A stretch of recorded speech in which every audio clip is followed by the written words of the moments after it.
story begins with our protagonist running for his life, but he tripped on something, and immediately, he started falling down the cliff. He hit the ground hard, realizing his legs were completely exhausted. Yo-woon looked up and saw a bunch of hooded figures surrounding him. He realized that they were behind everything. One of the hooded figures chuckled, saying that young Master Cheon had taken so long that he was starting to get bored. Yo-woon thought about what he could do, since he was too tired to run anymore. He asked them why they were doing this, since he had no intention of joining the academy and had no chance of winning anyway. The hooded figure replied that it didn't matter if he had given up on the academy or if his fighting skills were terrible. Young Master Cheon should already know that. The figure stated that as long as Yo-woon was a potential heir, there was no other way, and they would make his death painless because he had the blood of his holiness running through him. He couldn't believe they would slander his mother like that. Yo-woon realized they had no intention of killing him painlessly, so he wouldn't die without a fight. He wondered if guard Zhang had taught them how to fight. The hooded figure observed that Yo-woon had no idea what he was doing, but it looked like the battle marks of his holiness ran strong in him.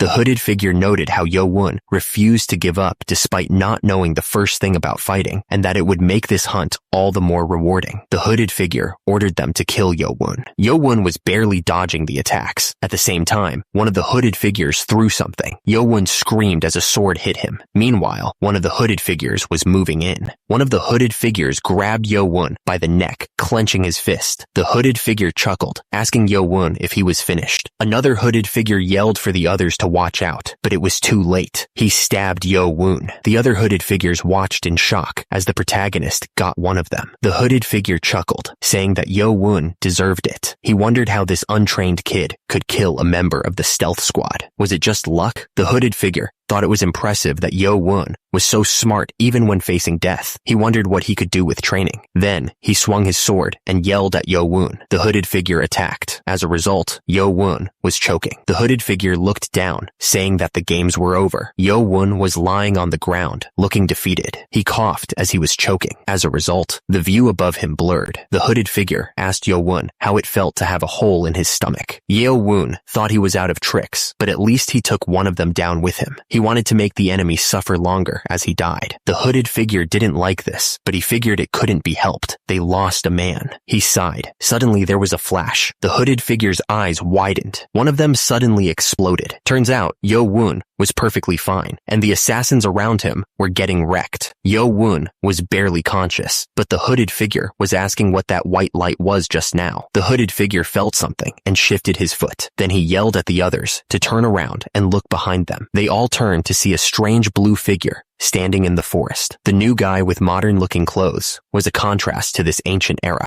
One of the hooded figures wondered what that strange outfit was. The hooded figure yelled, demanding to know who was there, but the guy smirked, and immediately there was a bright flash. The assassins went flying into the air. The assassin was completely shocked by what he just saw. He couldn't believe that the guy had disappeared right in front of them. He wondered if it was some kind of advanced martial art, or if he had turned invisible. Another assassin yelled to the captain, asking what the light was. The captain was just as confused. He wondered if it was the power of some master helping Yo-woon, but he couldn't understand why a master would help him. The captain figured that Yo-woon had lost too much blood to live. They had completed their mission. The assassins yelled to retreat and started running away. The figure's hand glowed with blue light. The last assassin also met his end. Yo-woon was grinning, saying that was excellent. The figure talked to him, saying that his noble ancestor was in a good mood, despite bleeding to death. Our protagonist wondered what the guy meant by calling him his noble ancestor. As his vision blurred, Yo-woon thought to himself that his body was getting cold, and he wondered if this was how he was going to die. Suddenly, a new guy showed up, saying he was already found. He added that he wanted to come earlier to teach him how to use it, but there was no time. The guy said he had to hurry before Yo-woon died, and he stabbed him with a syringe. He admitted that it hurt just watching the needle go in, but he was all done. He said, "All right, forefather." The guy said he hoped Yo-woon would succeed and do some good for his descendants. He told him that the nanomachines were cutting edge, so he wouldn't have any trouble using them. Then, the man disappeared in a flash of light. Yo-woon, barely conscious, wondered what the strange boy was saying. Suddenly, Yo-woon heard something strange in his head. about SkyCorp and a Gen 7 nanomachine now being operational. Long ago, the warriors of China learned martial arts to defend themselves. As time went on, these martial arts changed from just self-defense into a deadly art. They wrote down the fighting forms and breathing techniques to increase their power, and these became sacred manuals. Factions started to form as warriors gathered around masters, hoping to become their students. Among these were the righteous faction, who followed the path of good, and the evil faction, who followed the path of wickedness. The leaders of these factions stood on high, surrounded by their followers. These mighty warriors gathered to build their power. Yo Woon woke up in bed, looking around with a shocked expression. He wondered if he was actually alive. He remembered getting stabbed in the stomach. Then he wondered what had happened to him and why he was so wet. As he tried to sit up, he noticed something was wrong. He started coughing, and then he noticed something sticky. He looked at his hand and wondered what the black stuff was. He smelled something awful. He jumped out of bed, asking who was there. He didn't see anyone around and wondered what was going on. Then he heard a voice telling him to calm down. User, Yo Woon, felt like the sound was vibrating in his head. He wondered if it was actually coming directly from inside him. Then he heard a voice that said, "That's right, user." He was shocked and asked, "What?"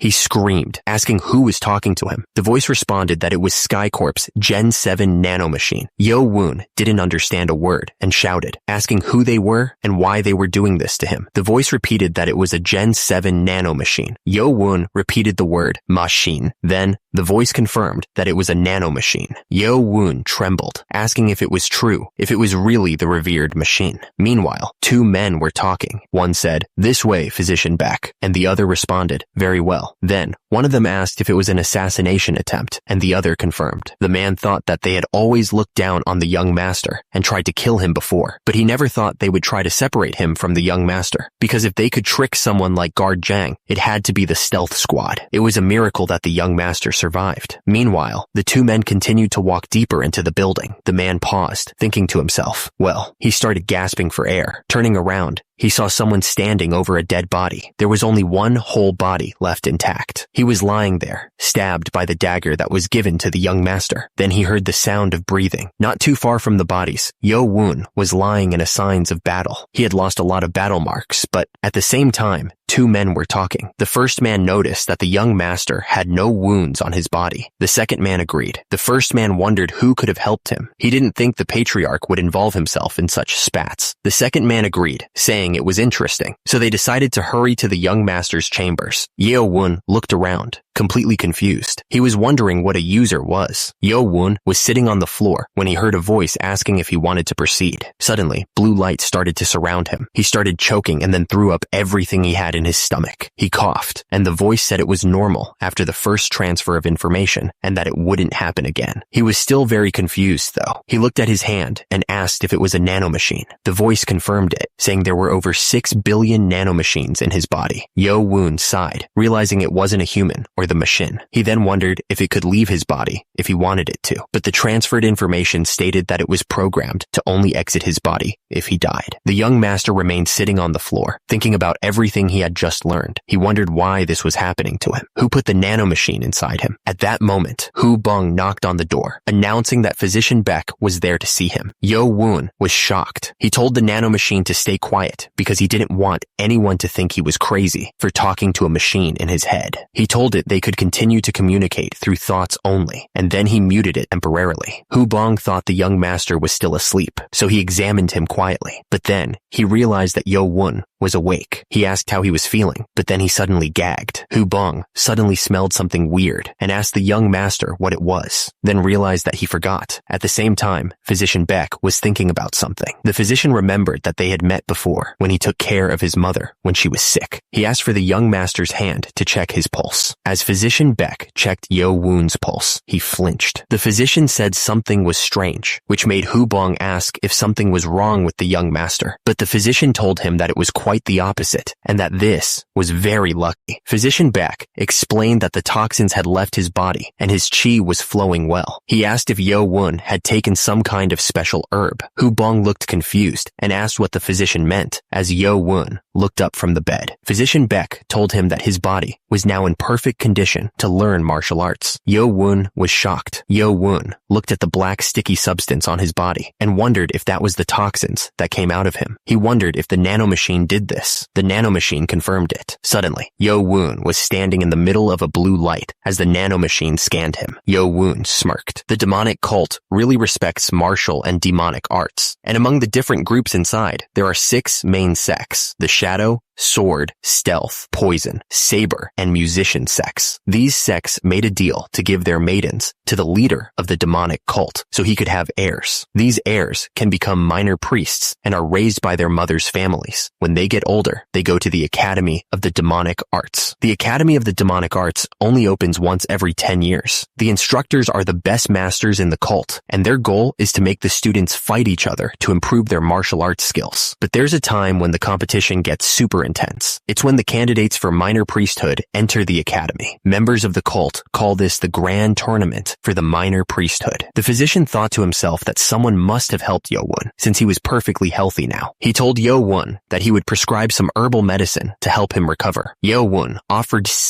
to walk physician back out, but the physician said it wasn't necessary and told him to stay and watch over the young master. The physician wondered how Yo-woon could have changed so much. He remembered how small he used to be and how he couldn't learn any martial arts. He thought that even though Yo-woon was the son of a servant girl, he still had the battle marks of his holiness. The physician wondered if the patriarch had changed his mind about the young master. The physician decided that if his holiness had helped the young master in secret, he didn't need to acknowledge it. He figured the academy was going to be interesting this year. Yo-woon was relieved that the physician didn't notice anything strange. He realized he was alive because Guard Zhang found him. The nanomachine might have healed him, but if Guard Zhang hadn't found him, he would have been dead. He wanted to thank Zhang for saving him, but then he realized how bad he smelled. He figured he should probably take a bath first, since he reeked. Yo-woon was sitting in the tub, and he asked the nanomachine to tell him about its healing abilities. At the same time, the nanomachine responded. The nanomachine explained that it could quickly heal external wounds and internal organ damage, but battle marks loss, or loss of flesh, would take much longer because they required cell division. Yo-woon thought it sure liked to say a lot of things he didn't understand. Yo-woon was still in the tub, and he wondered if it would be okay to test the nanomachine's abilities. Then, without hesitation, he sliced his hand with a knife. He yelled out in pain as the nanomachine announced it was starting to heal the knife wound. Yo-woon was shocked, and the wound on his hand began to close up. The bleeding stopped almost instantly. He was amazed. Then he looked up from the water.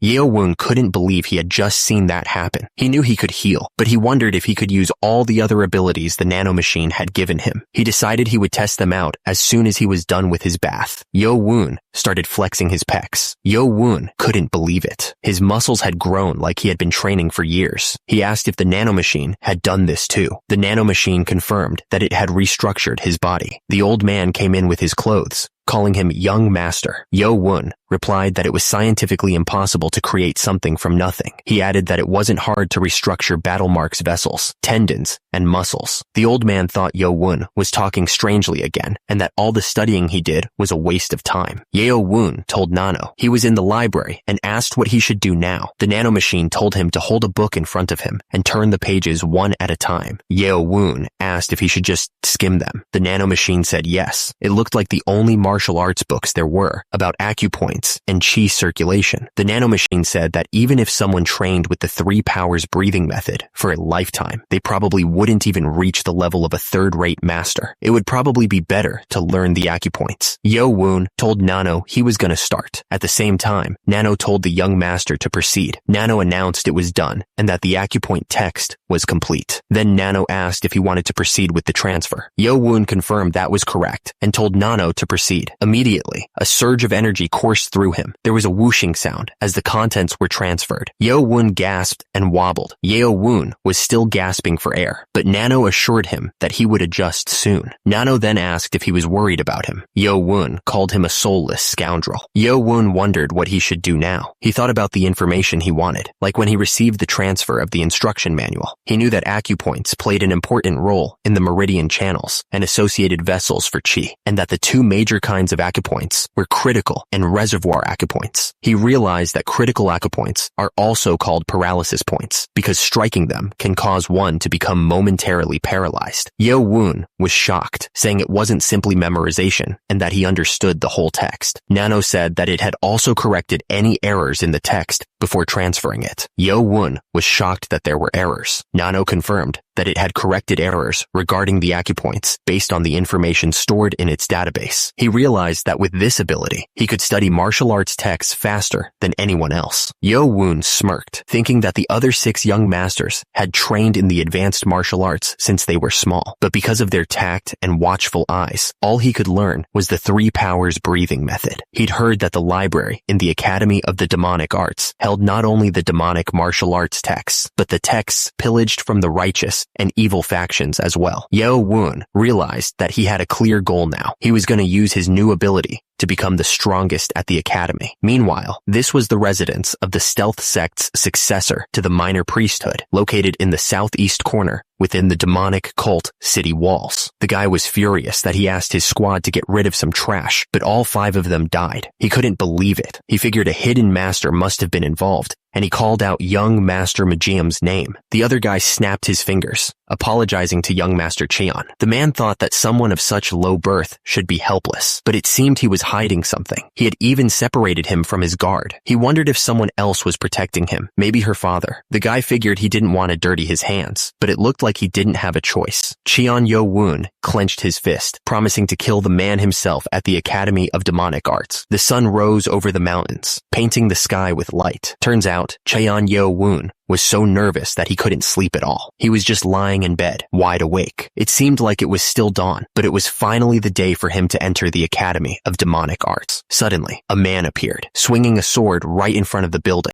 The guy kept swinging his sword around. Cheon Yo Woon was thinking that he should have learned Guard Jang's dagger technique in secret, but he knew the other 6 sects always had their eyes on him. That's why he promised his mother on her deathbed that he wouldn't learn martial arts before entering the academy. Suddenly, he heard a voice calling him Master. He was confused. At the same time, Guard Jang was training. Yo Woon looked shocked. Yo Woon asked if someone could someone else's moves. The voice replied, yes. Yo Woon asked if they could guard Jang's technique and then transfer it to his brain. The nano said it had all kinds of martial arts data ready to transfer, but Yo Woon wondered if he should really steal Guard Jang's techniques without asking. He decided against waiting. He had to enter the academy without a guard, so he needed to learn to protect himself ASAP. Yo Woon told the nano to start scanning Guard Jang's moves. At the same time, Guard Jang kept training with his daggers. Guard Jang kept slashing through the air. Meanwhile, the nano continued to him. The nano announced that it took about an hour. It had successfully copied all of Guard Jang's techniques. The nano started transferring the martial arts data to Yo Woon's brain. The transfer finished, and the nano said it was getting easier for it to do this. Yo Woon was shocked. He couldn't believe how well it worked. He felt the technique flowing through him. He knew Jang's dagger technique. Yo Woon realized he couldn't let Jang see him like this. He might get suspicious. Yo Woon took a deep breath and began practicing the shift step. Yo Woon's eyes glowed with power, and immediately the ground around him shattered into pieces. He moved with incredible speed, practicing the martial art he had just learned. Yo Woon realized he had mastered a technique he should have spent 20 years on, skipping the daily practice entirely. The nano asked if he wanted to transfer the muscle information to his body, but if he didn't, his body would be in pain. His body was in immense pain, and he asked the nano what was wrong with him. The nano explained that Yo Woon had used the new technique without developing the muscles needed, which caused damage. Yo Woon told the nano to make the explanation easier, feeling insulted by the nano's language. The nano adjusted the language and explained that young Master Cheon hadn't trained with Guard Jang's technique before, so his body wasn't used to it. The nano said that once his body got used to the move through simulation, the muscle information had to be transferred for him to master it. Yo Woon understood that if the information transferred to his muscles, it wouldn't hurt anymore. The nano confirmed that was correct and asked if he wanted to start the transfer, which would take 2 hours. Yo Woon said that was fine and told the nano to proceed. The nano warned that the process involved extreme pain, so he would be put to sleep, mentioning that many people faint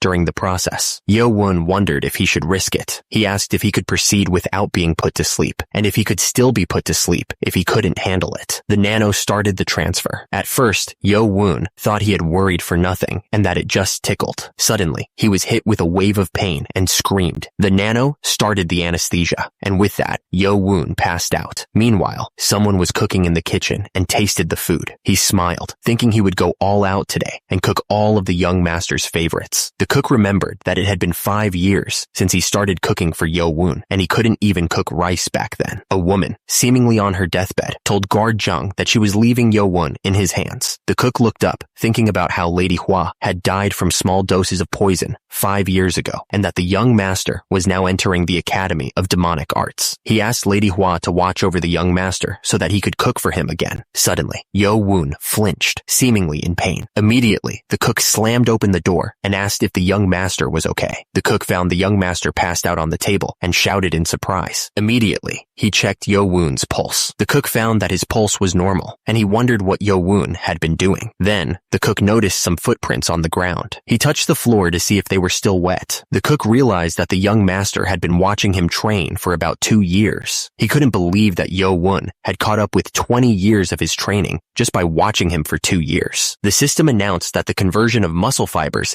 and tendons was complete, and it was lifting the anesthesia. Yo-woon woke up sweating.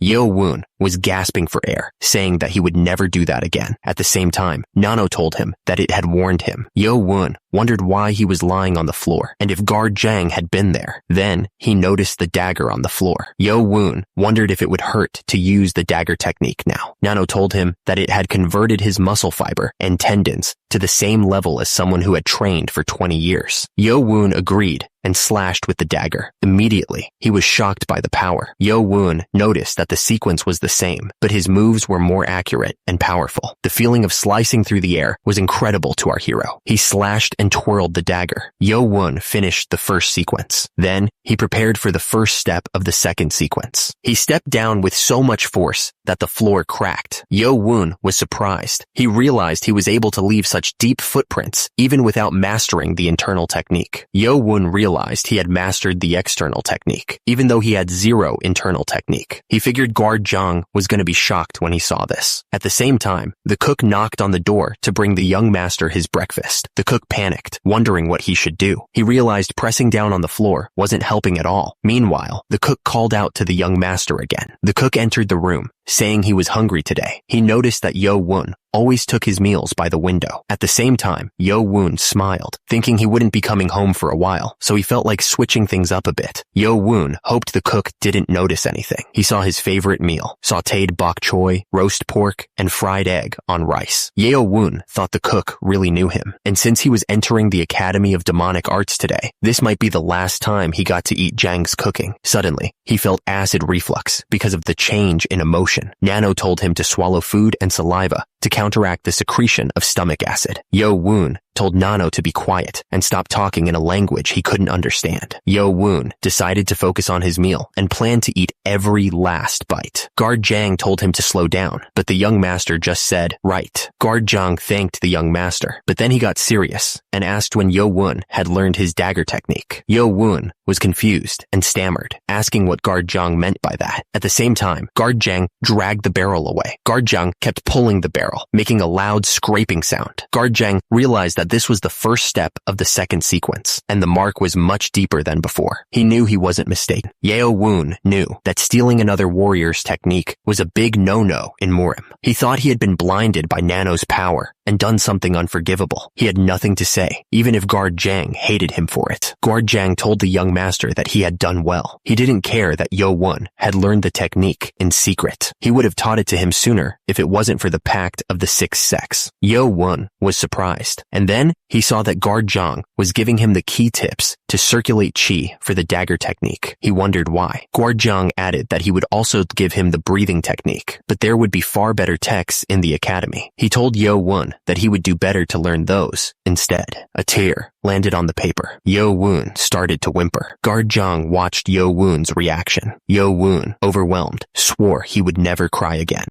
Guard Zhang thought that it had been 5 years since Lady Hua had passed away, and the young master had been very brave since then, but he was still just a kid who needed his parents. Guard Zhang continued, saying he couldn't be by his side once Yo Woon entered the academy. He suggested Yo Woon let out his tears now and become stronger from then on. Yo Woon thanked him, wiping away his tears. Yo Woon took a deep breath, promising himself no more fear and no more hesitation. He told himself that even though his mother was gone, he still had a home to go back to. The academy gate was now in sight. The crowd murmured, wondering if all the sects of the demonic cult were really here, estimating about 1,000 people. At the same time, some students were nervous now that they were actually at the academy. They knew this academy was also the grand tournament for the minor priesthood, so they had to be careful who they sided with. The new students looked excited, but Li Hemeng didn't see anyone with real fighting spirit this year. What a shame, he thought. Li Hemeng glared, warning the students that this could be the end for them. It was Li Hemeng, the right-hand royal bodyguard, one of the top 5 most powerful warriors in the cult. Li Hemeng noticed that the students in the first row looked promising. They must be the young masters from the 6 sects. The first student was Muyan Cheon from the Shadow sect. Next up was Gyeongun Cheon of the Sword Clan. Then Mujaem Cheon from the Stealth sect looked annoyed. Jongsom Cheon of the Poison sect was also present. At the same time, Yukon Cheon of the Saber sect and Wanrio Cheon of the Musician sect were also there. Li Hemeng mentioned the only female candidate in this year's grand tournament, then asked where student 7, Cheon Yo Woon, was. Yo Woon was told that they couldn't find his badge number, and unfortunately, that number was the only one they couldn't find, so he had to wait until they found it. He figured this was some dirty trick by one of the other 6 sects. Fine. He'd wait. Maybe they didn't want to be aligned with him. Whatever. Nothing good could come from causing a scene this early on. Yo Woon remembered that they were the scumbags who tried to kill him any chance they could. He was sure they'd come straight for his head if they saw him now, too. But he knew what. He survived and made it all the way here. He would become the strongest warrior here at the academy. There were so many people here, so the protagonist knew it was going to be impossible to stand in the front. The crowd started whispering about Yo Woon, who was number 7. They heard he didn't know anything about martial arts and would be the first one out. Yo Woon could already guess what they were whispering about. He just scoffed, thinking they could laugh all they wanted. Oh, there he was, looking ridiculous, standing all alone in the back. Li Hemeng watched, thinking this was how the illegitimate child was trying to get attention. How interesting. Suddenly, bugles started sounding. The crowd started chattering, saying that His Holiness was coming, and they needed to quiet down.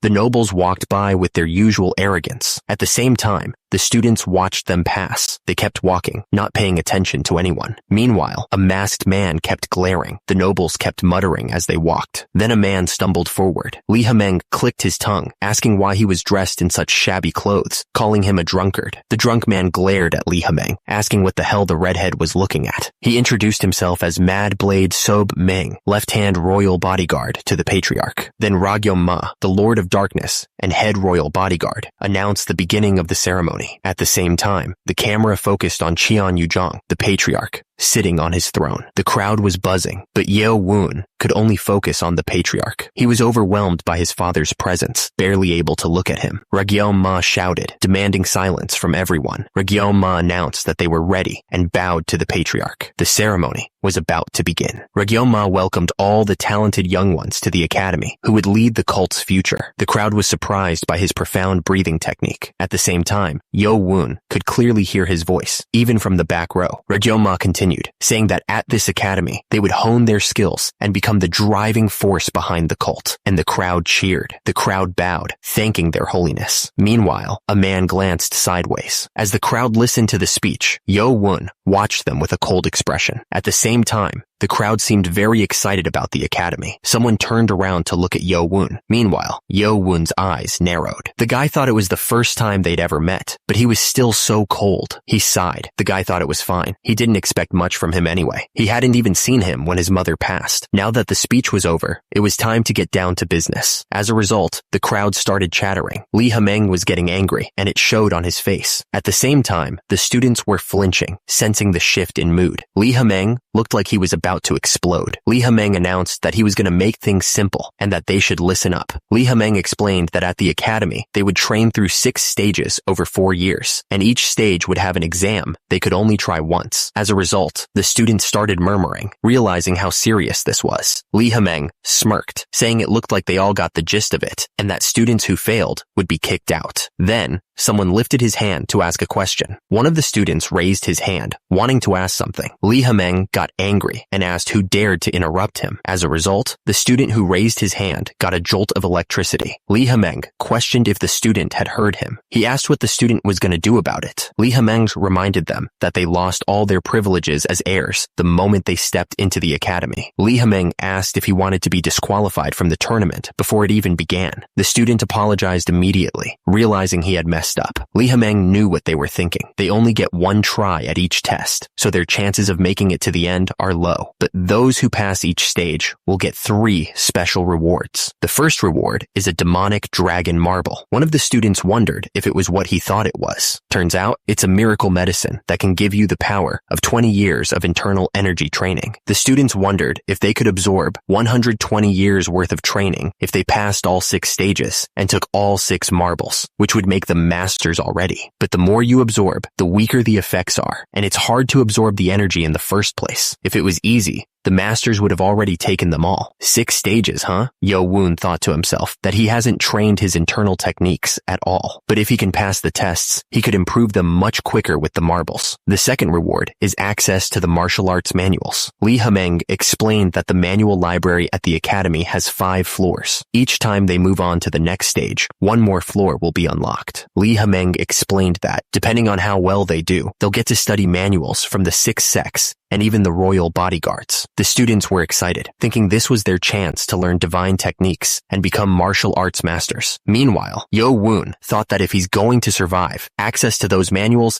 is way more important than the marbles. Lee Ha-meng said that he could guarantee that none of them would reach the 5th floor, even in their dreams, so they should just forget about it. Meanwhile, Sob Meng thought that Lee Ha-meng has a knack for getting everyone excited and then making things awkward all of a sudden. He thought everything Lee Ha-meng does is annoying. Lee Ha-meng added that there was one last reward. Lee Ha-meng continued, saying that they would have the opportunity to be granted statuses and positions that they previously couldn't have even dreamed of. One of the students realized that was why even minor priesthood candidates were put on the same level as everyone else there. He thought that's what they meant when they said everything would be changing once they entered the academy, and from that point on, it's survival of the fittest. Lee Ha-meng explained that as they moved through each stage, they would be given statuses like lower warrior, middle warrior, high warrior, sentry, and warden. He added that they shouldn't even worry about the last rank because none of them would ever get there, and most would probably stop at the 3rd rank. Lee Ha-meng continued, saying that it would be fine for those from regular warrior houses, but for those with more prestigious names, it would be a stain on their house's reputation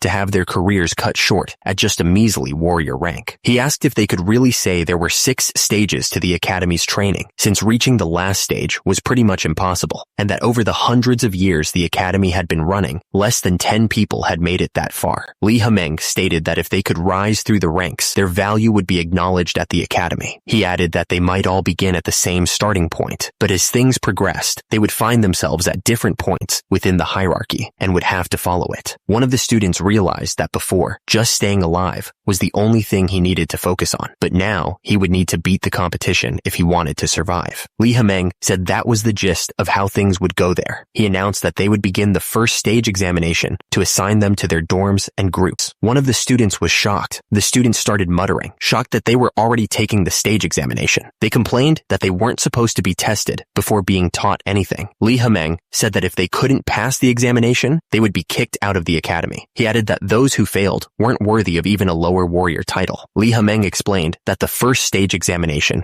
would test their basic abilities. He said that to become a warrior of the academy, they should at least be able to harness their internal power. Meanwhile, one of the students looked shocked. Lee Ha-meng said that they still needed people to fulfill the lowly jobs, so they could feel free to slack off. But the protagonist realized that this was why the ladies of the other 6 sects vowed to ensure he never honed his internal powers. He thought that if he didn't pass the examination, he would end up with no status and at the bottom of the hierarchy. Then they would just come and try to kill him in broad daylight. He smirked at the thought. The guy smirked, thinking the system was perfect, because he wouldn't have to dirty his hands trying to kill that disgusting little vermin. But then he looked confused. Everyone looked towards the stage, curious about what was going to happen next. A woman stood there, holding a musical instrument. Lee Hameng announced that Madame Soyuheng, head of the musician sect and fifth elder of the demonic warrior cult, would be proctoring their first examination. At the bottom, Madame Soyuheng held her instrument. Lee Hameng told them that the examination should be a breeze for all of them. He added that if they failed there, they wouldn't even amount to a lower warrior. The guy was surprised, wondering what the head of the musician sect was doing there, since she almost never showed up in public. He wondered if she was going to do what he thought she was going to do. The students started covering their ears. At the same time, Lee Hameng said that if Madame Hang went all out, the students wouldn't make it out alive. He said she was going to go easy on them, so they didn't need to worry. Madame Hang thought the students should be able to handle it for a minute if they had even a little bit of internal power. Lee Hameng announced that those who could withstand Madame Hang's musical force without passing out would pass the first examination. He then yelled to begin, and with that, the students were blasted with a powerful musical force. The students were getting hit hard by the sound waves. One of the students was screaming, saying he could still hear the music even with his ears covered. At the same time, Madame Hang kept playing her instrument. Someone noticed that most of the students in the middle row from the lower sex had already passed out, but the heirs to the sixth sex and those from higher sex were doing just fine. One of the guys thought this was pretty strong stuff. Meanwhile, Madame Hang kept playing. The guy thought that as heirs to the sixth sex, they had taken lots of medicine from a young age to cleanse their bodies and foster their internal power. He figured that trash with no internal power must be on the floor by now. The sound waves kept hitting the students, but one of them felt like something was off. He thought that something didn't feel right. Madame Hang started strumming the instrument faster and faster. The student couldn't take it anymore. He wondered why Madame Hang was doing this to them. He was starting to feel really bad. Madame Hang's eyes widened as she wondered why he wasn't fainting. It was Yo Woon Cheon who was still standing strong. Yo Woon was confused because over half the people in the drill hall had fainted. He wondered if they had all suffered internal injuries, and then he wondered how he was still fine. The nanomachines explained that the sound waves from the mandolin performance had created powerful frequencies, and emergency defense mode was activated to block the sound waves after detecting possible severe bodily injuries. Yo Woon realized that the nanomachines made sure he wouldn't hear the sound of the mandolin. Nano confirmed that he had temporarily blocked off the bodily functions that detect sounds to defend against external trauma. Yeo Woon asked how he could hear him right now, and Nano said that he was relaying the information directly to his brain. Yo Woon admitted that he still didn't understand him sometimes. Meanwhile, Lee Hamung glared with his red eyes. One of the students shivered. Yo Woon asked Nano if he could protect him from that evil gaze coming from Lee Hameng, but then he quickly changed his mind. He could tell that Madame Heng was getting impatient with her performance, and the power coming from her music was a lot stronger than before. Lee Hameng realized it must be because of Yo Woon. He had heard that the young master had no internal powers, but it didn't seem true since he wasn't even using any key adjustment techniques to keep calm. Lee Hameng thought he had never seen such an interesting outcome since he was appointed as an academy deputy, and he wondered how long Yo Woon would last. Meanwhile, some students started bleeding from their ears. One of the students realized that 20 years of tuning his internal power wasn't enough to block this music. He thought the minute should be over soon, and he had to stay calm to protect the reputation of their sect. He wondered why Madame Hang was playing so intensely, and by her face,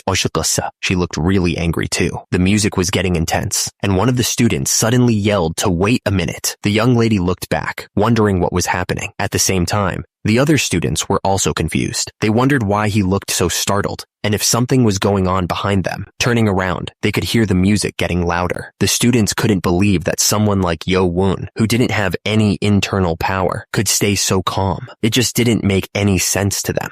Yo Woon was talking to Nano, wondering if he was just imagining things, but it looked like everyone was angry at him. He asked Nano to analyze their facial expressions. Nano showed him that the facial muscle conditions suggested emotions of absurdity, surprise, petulance, and anger. Yo Woon thought none of this felt real because he couldn't hear anything, but he could definitely see their hostility towards him. There was no doubt that they were annoyed that he was doing just fine and thought he had no internal powers. Yo Woon realized that if he made it past this first test, no one would believe he didn't have internal powers. He asked Nano if there was any way he could give himself internal injuries on purpose. Nano asked if he meant injuring his organs. Yo Woon confirmed it, but Nano didn't suggest hurting himself on purpose. Yo Woon said it was fine and that one Once her performance was over, he wanted Nano to hurt his organs and make him throw up battle marks. Nano agreed and said he was starting the forced internal damage. The minute was almost up. The woman playing the instrument wondered how the lowly trash, who couldn't be older than 15, was still standing. She refused to let it end like this. How dare he insult her like this? She would raise her powers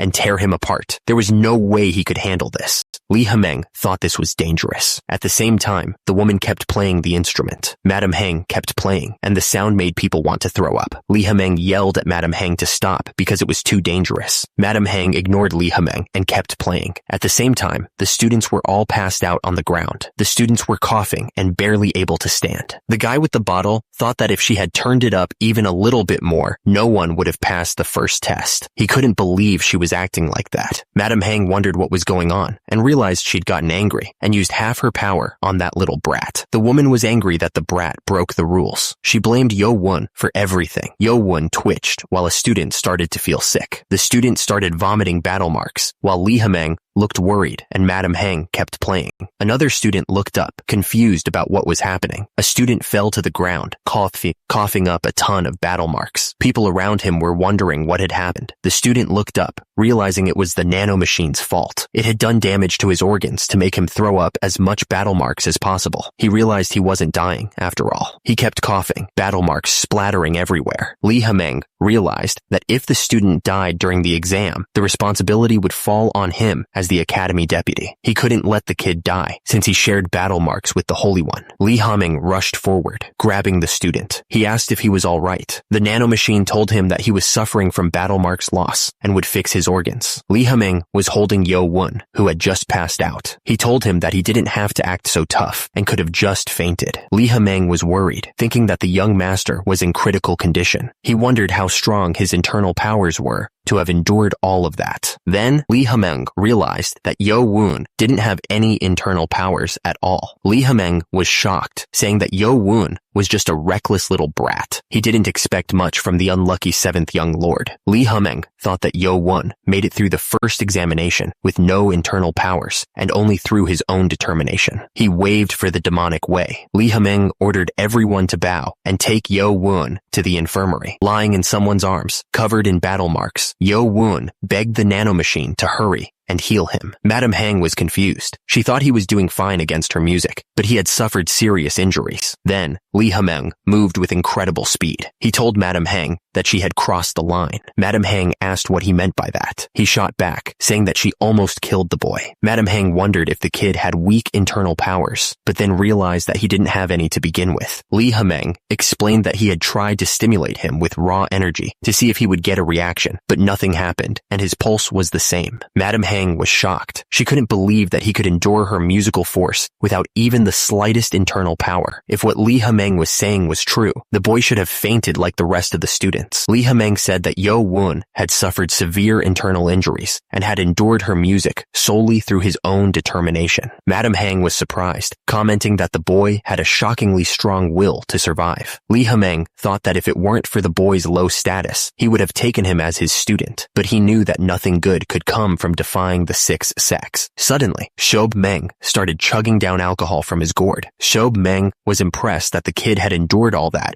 just through his own will. He thought that was pretty wild. Lee Hameng told him to mind his own business and go get drunk in some lonely corner like he usually does. Shob Meng scoffed and said, screw him. He was going to leave anyway. Then he told the redhead to get lost, adding that he'd be dead in a ditch by now if it wasn't for Sir Ma. He warned him to watch his mouth. Lee Hameng shot back, saying he didn't want to hear any of that from Shob Meng's alcohol-soaked mouth. He added that if anything, Shob Meng would be the one buried in the ground if it wasn't for Sir Ma. He demanded to know what Shob Meng had said. Suddenly, the two bodyguards were at each other's throats, their energy clashing violently. At the same time, the crowd watching could feel the raw power of their attacks. The energy in the air was becoming really unstable. The left and right-hand bodyguards were really going at it. The ground was cracking and breaking under the force of their attacks. Seob Meng scoffed, saying, "Forget it." He was out of there, calling them little wusses as he walked away. Seob Meng looked at the students sprawled out on the ground, saying they had no grit these days. He grumbled that it was all because of a little mandolin playing, but he thought that one student was different. Seob Meng said he liked Yo-woon and that he had his eye on him. So, the story shifts to the Demonic Academy's main building. Inside the infirmary, Dr. Baek Jong-myung was writing in his book. Suddenly, someone shouted that there was a patient. The guy yelled again that there was a patient and punched the doctor. The doctor was shocked as two guys with a stretcher walked in, saying there was a real patient. The doctor was excited that there was a patient on the first day. He thought the Demonic Academy was the best and wondered what was up with the patient. He heard that the patient was Baek Jong-woo's student, but he seemed crazy about medical practice. The doctor told them this wasn't the time to be like this and told them to come in. The doctor looked at Yo-woon on the stretcher, wondering how hard the test could be for a person to be in this kind of condition. He asked if Yo-woon got stabbed in the stomach, but realized he was wounded internally. The doctor was surprised that this was from internal damage. He was told that since Yo-woon didn't have any nagong, the left guardian asked that he take special care of him. The doctor thought that in the 10 years he'd been his teacher's student, he had never seen so much battle marks from an internal injury. Anyway, they said that since they dropped him off at the infirmary, they would be on their way. Then they started walking away. One of the men asked the other why he was so slow when they were busy. The other guy replied that it was nothing. The man with the beard looked back and said that the kid's complexion looked a lot better than before and wondered if he was mistaken. At that moment, Yo-woon looked at his hand, which was covered in battle marks. The doctor felt Yo-woon's pulse. The young master thought to himself that he had forgotten that he was in the infirmary and almost healed all the internal damage. The protagonist thought that it still hurt a lot, but he had to endure it until the doctor was done. The doctor thought that the pulse was clearly irregular and fast, so he must have taken a lot of damage. The doctor thought that it was still very weird, and even if someone bit their tongue, they wouldn't bleed this much. The doctor figured he'd start with some acupuncture. Suddenly, the doctor got hit by a bunch of needles and screamed. The doctor was super scared and asked if the right guardian was okay.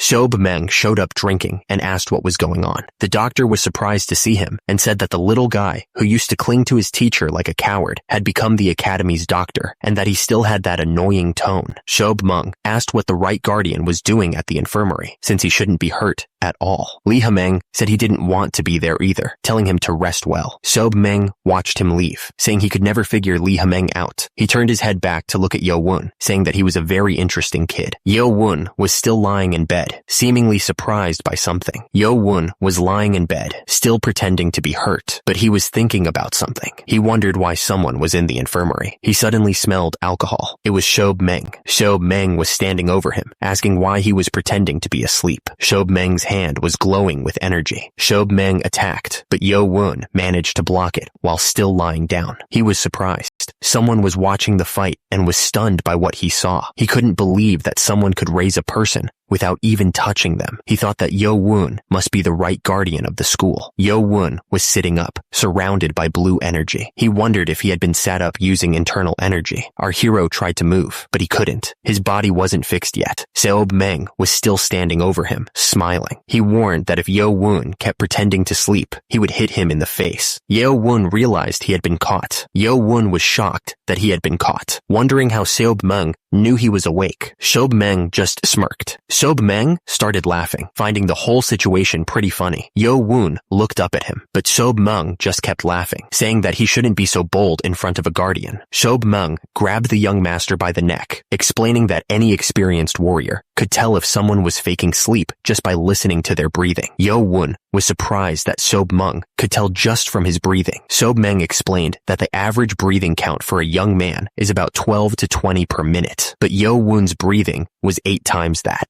which made it unnatural. He added that he didn't need any unnecessary information. Seob Meng started laughing, saying that kids these days didn't have the insides that Yo-woon did, adding that he was pretty good. Yo-woon wondered if Seob Meng had come because he noticed he was pretending. Seob Meng looked down at the young master, saying that kids these days didn't have any endurance and always wanted to take the easy way out when things got a little difficult. He admitted that he didn't endure it with sheer will. Seob Meng pointed at Yo Won, telling him that he had the will that the others didn't. Sob Meng told the right guardian that the patient wasn't doing so well and should get treatment first. He then told the other man to wait because an adult was talking. Suddenly, Yo Won coughed up battle marks. At the same time, Sob Meng pointed out that Yo Won's face didn't look good. Meanwhile, Yo Won coughed up even more battle marks. Then, someone noticed that he had let go of his energy. As a result, Yo Won fell to the ground. He complained that his neck hurt and that he would get to the point. Suddenly, someone announced that he wanted to take the kid as his student. Lee Hameng was grinning like a maniac. Sob Meng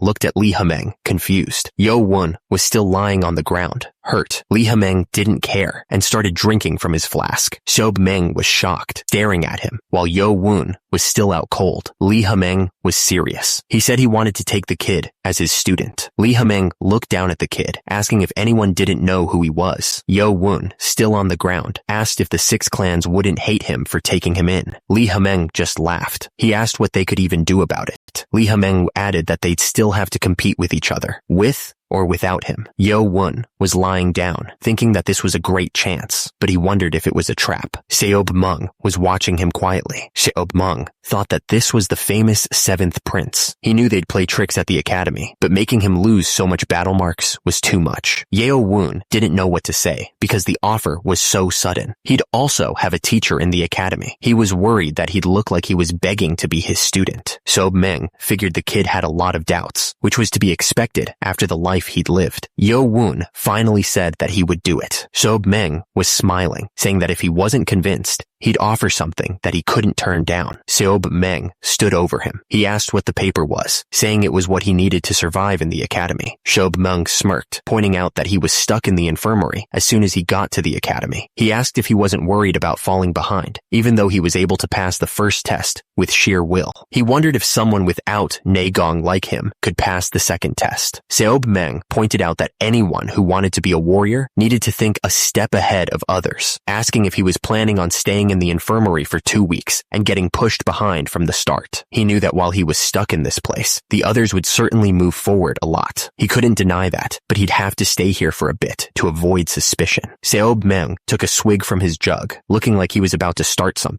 Sob Meng asked if he knew why that redhead jerk sent him here. The left guardian, he continued, asking if it wasn't weird. There were many other kids that were damaged internally. Seob Meng asked why the left guardian didn't send them here instead. Seob Meng explained that most people of Murim could heal internal damage through meditation, but it would be faster if they were treated by a doctor or medicine. So, what did he mean? Seob Meng pointed out that the other kids could at least try to heal themselves, so there was no reason to send them to the infirmary. Yo Won realized that's why he was all alone in the infirmary, because he couldn't even heal himself. Sob Meng thought to himself that he was almost there with the kid and wondered if he should wrap things up now. Sob Meng scoffed, thinking about a kid that couldn't even meditate to heal. Sob Meng asked if he thought someone like that could cure internal damage in a short amount of time. Yo Won thought to himself that it was possible because he had the nano. Yo Won was still lying down when he realized he needed Negong to reach the next stage. He suddenly remembered something else. He recalled that if he passed the first test, he would get the medicine ball and access to the academy's library. Sob Meng started laughing, which confused the boy. Sob Meng said that the redhead forgot to mention something important. He smirked, explaining that the academy's library wasn't a place where people could just come and go as they pleased. Yo Won was shocked when he heard that he could only enter the library after passing a test. He shouted, "What?" Sob Meng grinned, starting to explain. He told the boy that the library was very secure. Yo Won was silent for a moment, processing everything. Sob Meng continued, saying that he could only stay on the first floor for 2 hours.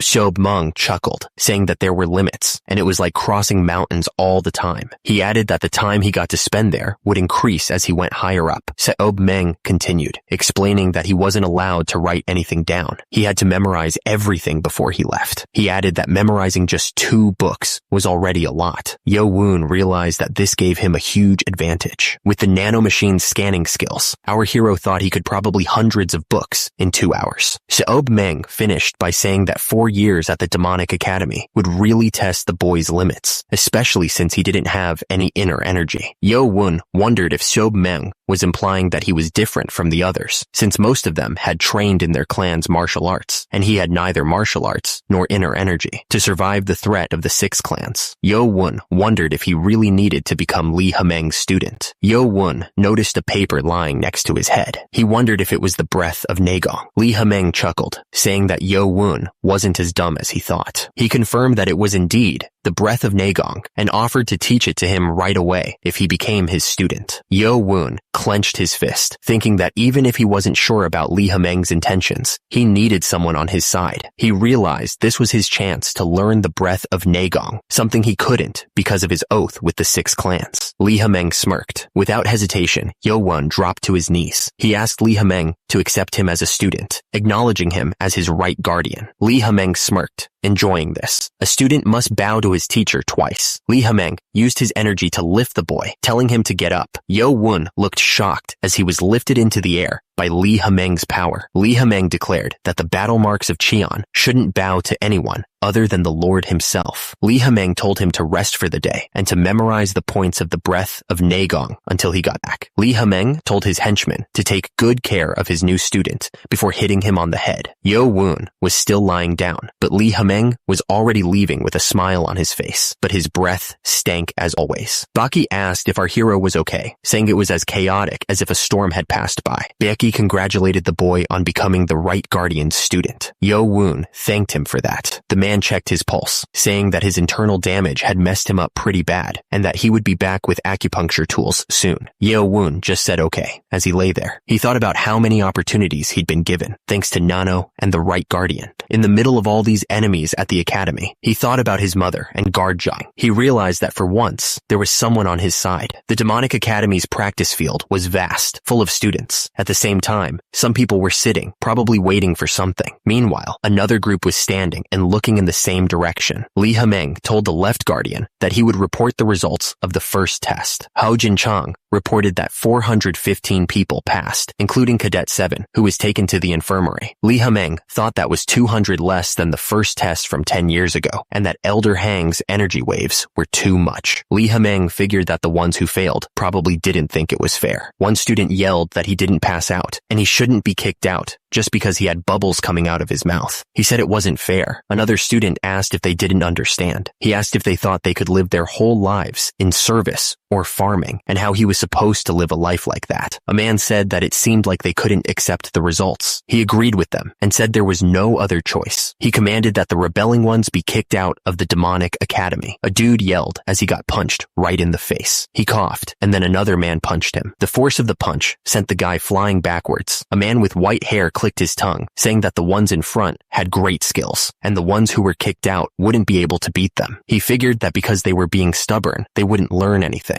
Lee Ha-meng said that if it were him, he'd say it was unfair too. He said that it was because of Cadet 7 that the first test was so hard. The man looked down at the bodies and said that they didn't have luck or skills. He added that it was also their fate. Lee Ha-meng said that among the ones who passed the first test, there were a good amount of exceptional kids, and asked if the other man thought so too. The speaker continued, noting that most of them had internal damage and were in meditation. He finished by saying that 8 of the candidates of the 6 clans in the upper clans seemed to have made it through easily. The man said that some of the cadets were already way stronger than the others. He explained that to not get hurt by Elder Hang's energy waves, someone would need to train for hundreds of years. He added that these students were on a whole other level. The first was Cheon Mu Yun from the Dark Clan, and the other was Cheon Yu Chan from the Blade Clan. The man went on, saying that both of them took the energy waves without even moving. He heard that the Dark Clan and the Blade Clan would be the ones fighting for the win. Lee Ha-meng smirked, stating that it was just as he thought. Someone thought that this was going to be interesting. Someone congratulated them on passing the first test. They would get a bronze medal, showing that they were now part of the lower ranks of the academy, and for the next 4 years, they would train as cadets. The students were told that here at the demonic academy, they weren't allowed to answer with yes or no. They had to answer motto, and anything else was like asking to repeat an order. Lee Ha-meng then told them to start organizing into groups. Someone was ready to start the treatment, now that he was done preparing. The wounded man asked for the doctor. The doctor corrected him, saying his name was Baek Jong-myung. Baek Jong-myung said that instead of just calling him doctor, he should include his last name. Dr. Baek then asked if his condition was that bad, and apologized for having to say that to a cadet of the demonic academy. The wounded man was shocked to hear that it would take 11 to 15 days before he could even try out for the next test. He screamed, asking what he was supposed to do. He thought to himself, what if Nano started healing him? The treatment would be over instantly, but if he healed up too fast, they would get suspicious. The protagonist thought that if he got the normal treatment, he would fall behind in training. Besides, he didn't know anything about the tests after the first one, since he had been taken to the infirmary. The other man told him not to be disappointed. He said that if he was treated by a normal doctor, it would take months, but it would be a lot shorter because he was Baek Jong-woo's student. The man told him that it would still take a long time, even with training. The wounded man said that this might not help, but he would pretend he didn't know the other man was learning martial arts from the right guardian. He thanked him, saying he would repay him in the future. The other man replied that it was fine, and that he didn't expect much anyway. The man suddenly spun around, telling him that since they would be doing acupuncture, he was going to have to take off his clothes. The man thought to himself about this kid. The man thought to himself that even though he knew that Yo-won didn't learn any martial arts, his body was a lot nicer than he thought. The man wondered if he didn't get it through Naegong. Did he learn Weigong? The man told him that the first one goes in the middle of his chest. Suddenly, the nanomachine sensed an attempt to damage the user's body with a sharp iron needle and activated self-defense mode. Yo-won yelled at the nano, telling it to stop because the doctor was doing this for treatment. He asked if it didn't know how to differentiate between an attack and treatment. The nanomachines deactivated their self-defense mode, like Yo-won told them to. He was just glad he survived. The nanomachines warned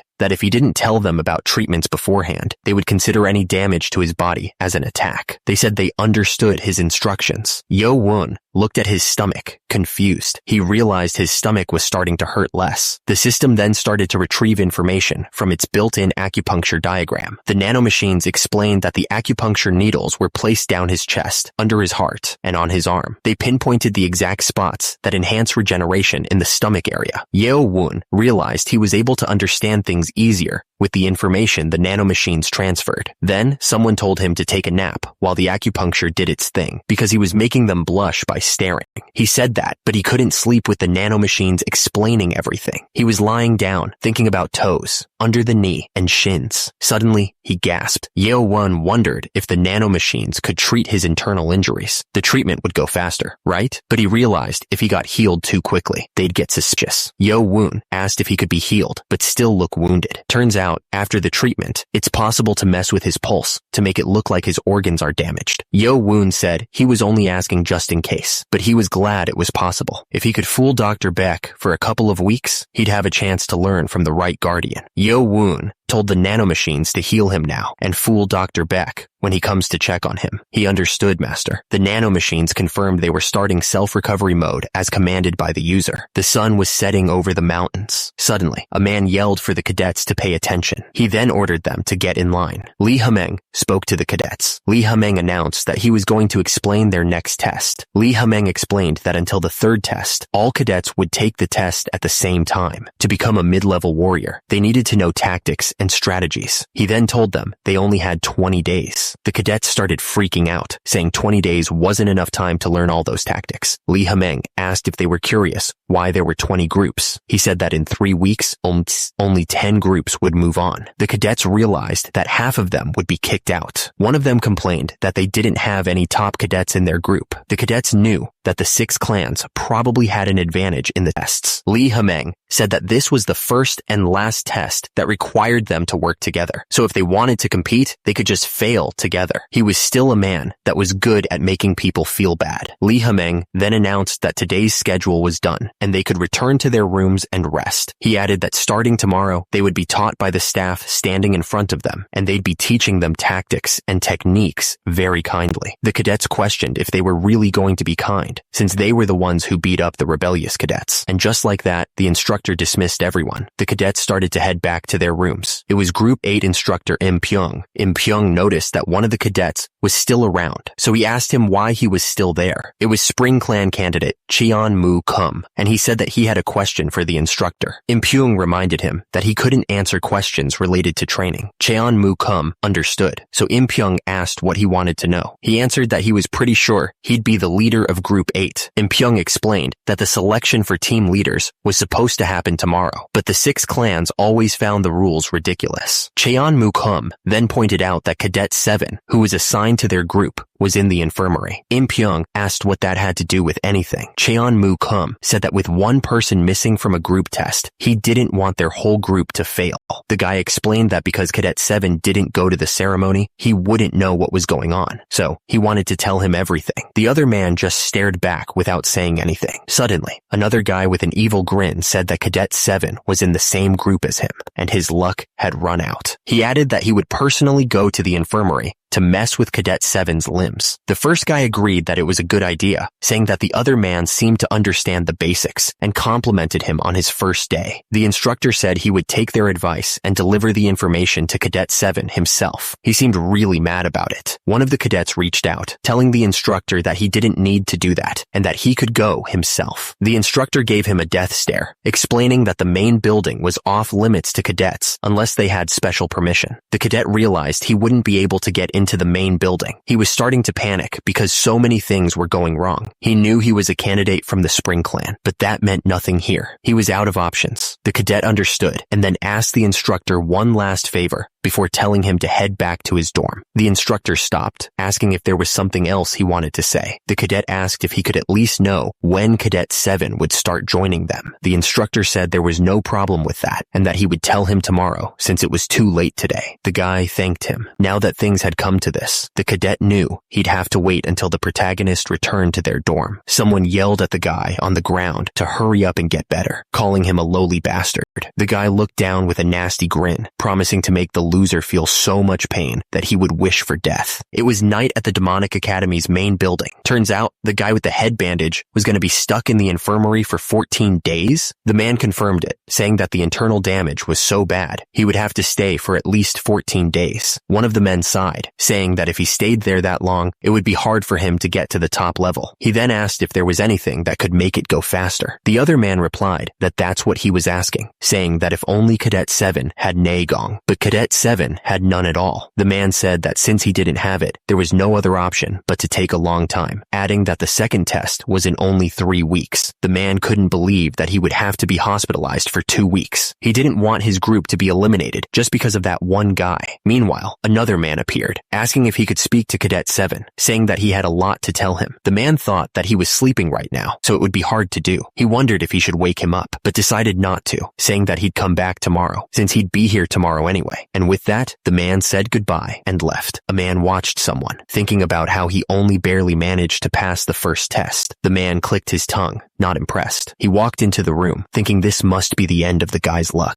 Inside, Yo Woon was sleeping soundly. Outside, the moon shone brightly in the night sky. The night was dark, and the wind was blowing. Someone was moving fast through the forest. They were moving so fast, it was almost hard to see them. The figure stopped in front of a building. The curtains inside were blowing in the wind. Yo Woon's expression was serious. Suddenly, someone got kicked hard. The protagonist was sent flying, crashing through the paper wall. A man laughed, announcing that the student's teacher had arrived. Yo Woon looked up, shocked, and asked if it was the teacher. Turns out, Sob Meng was right behind him, breathing pure alcohol fumes right into Yo Woon's face. The guy took another swig from his bottle, hiccuping as he asked if Yo Woon wasn't going to greet him. Yo Woon turned around and greeted his teacher good morning. Sob Meng seemed satisfied and asked if he'd finished the homework he gave him yesterday. Yo Woon looked confused, wondering what homework he was talking about. Sob Meng asked if he was talking about the breath of Nagong, reminding him that he told him to memorize it all before he came back. Yo Woon thought back, remembering that he was taken to the infirmary and treated just yesterday. Sob Meng looked annoyed, asking if he possibly didn't memorize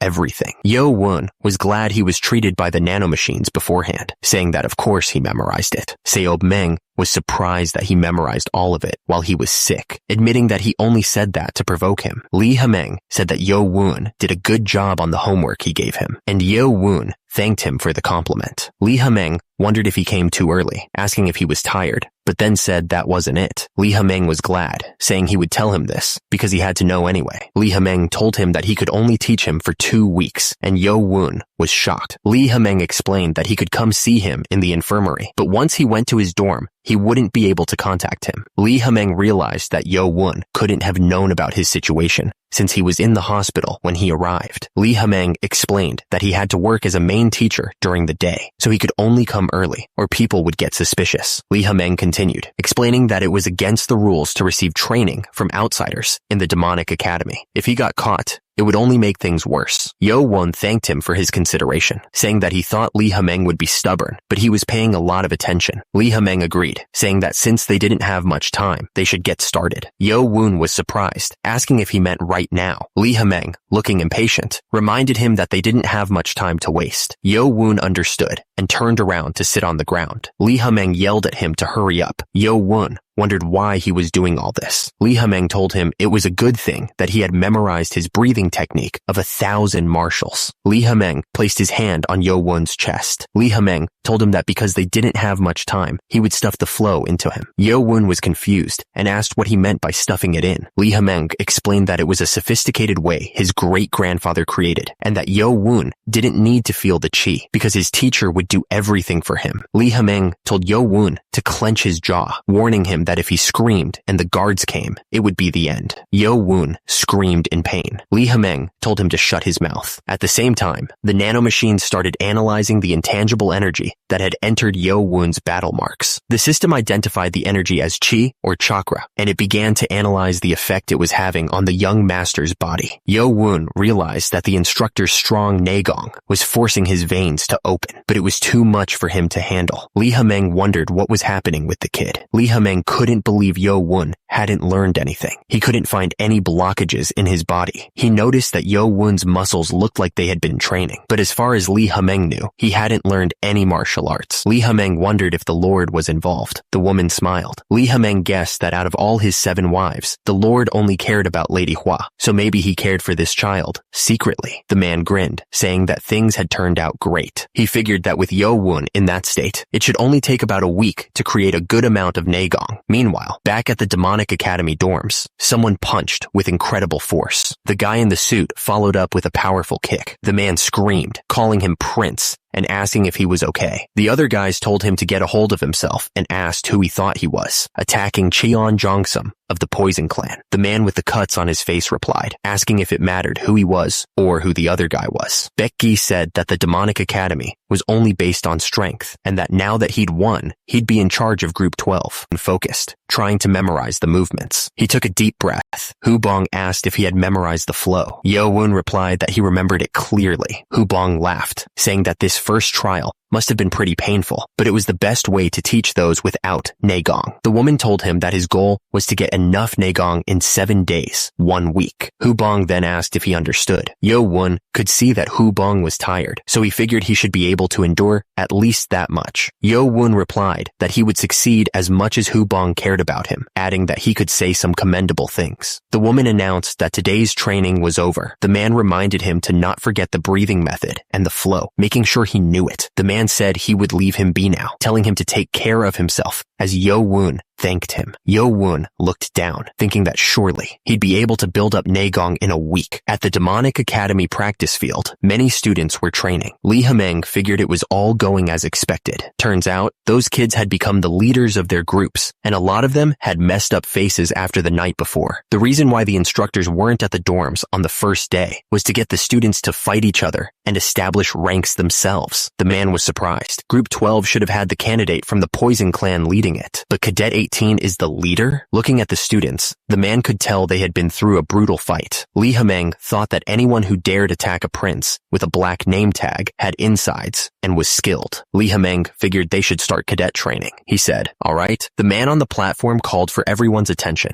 The man announced that for 7 days, every morning, they would learn basic tactics and strategies in the auditorium. Then in the afternoon, they would train at the practice field.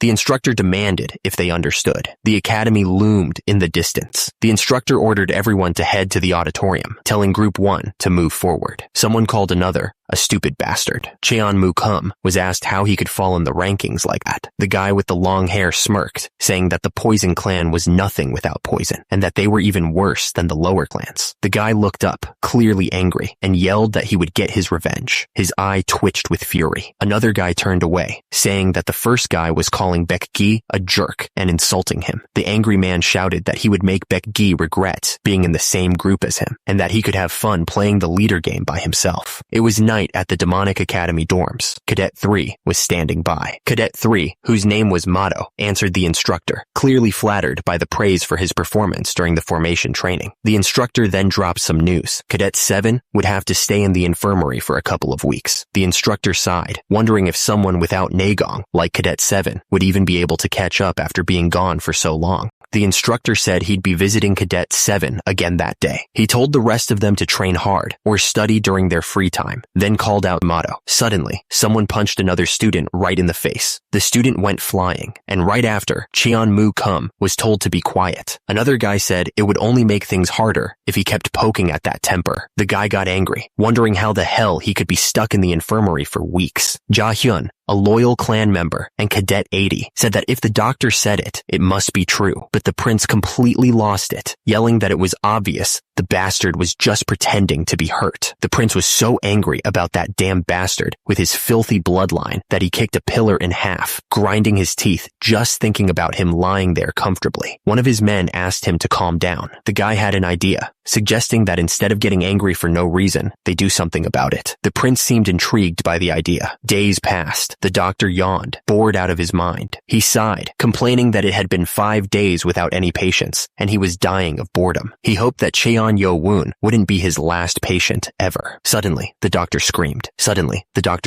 Wondering what the hell had just happened. An instructor, Pyung, rushed in, carrying a cadet who'd been hurt during training with real swords. He explained that he didn't pull out the sword, not wanting to make things worse. The doctor's eyes sparkled. He told the instructor to move the cadet to a bed, happy that a patient had finally arrived. The doctor was impressed that the treatment was almost done and said it was expected from the student of the best. He added that it was all because the instructor didn't pull out the sword. The doctor checked the kid's condition. Fortunately, the cadet hadn't injured any vitals and was very lucky. The instructor pulled back the curtains, stepping into the room. He chuckled, saying it seemed like the doctor was worried for no reason. He added that he was responsible for the students until the second test and that 2 of them were already in the infirmary. The doctor explained that he had stitched the wound, but it was deep, so the cadet would need to be hospitalized. He seemed surprised that the cadet would need to be hospitalized. The doctor said that it wouldn't be as long as it was for Cadet 7. Just 3 days should be enough. The instructor sighed. The instructor said he'd be back after the afternoon training was over and asked the doctor to take care of Cadet 23. The instructor thought to himself that it was bad timing for this to happen as soon as they started training with real swords, and that he was going to have to write a lot of apologies. Nearby, a candle burned in the darkness. The light revealed Yo-woon, sleeping in his bed. He was covered in bandages from his recent fight. The protagonist stared intensely at the knives and tools laid out before him. The hand gripped the knife tightly, and the person holding it wondered if he should start by making sure the guy couldn't walk. Nearby, a man peeked through the curtains, looking worried. He looked down at the foot he was holding and said that he was only doing this to survive. He brought the knife closer and told the person not to blame him.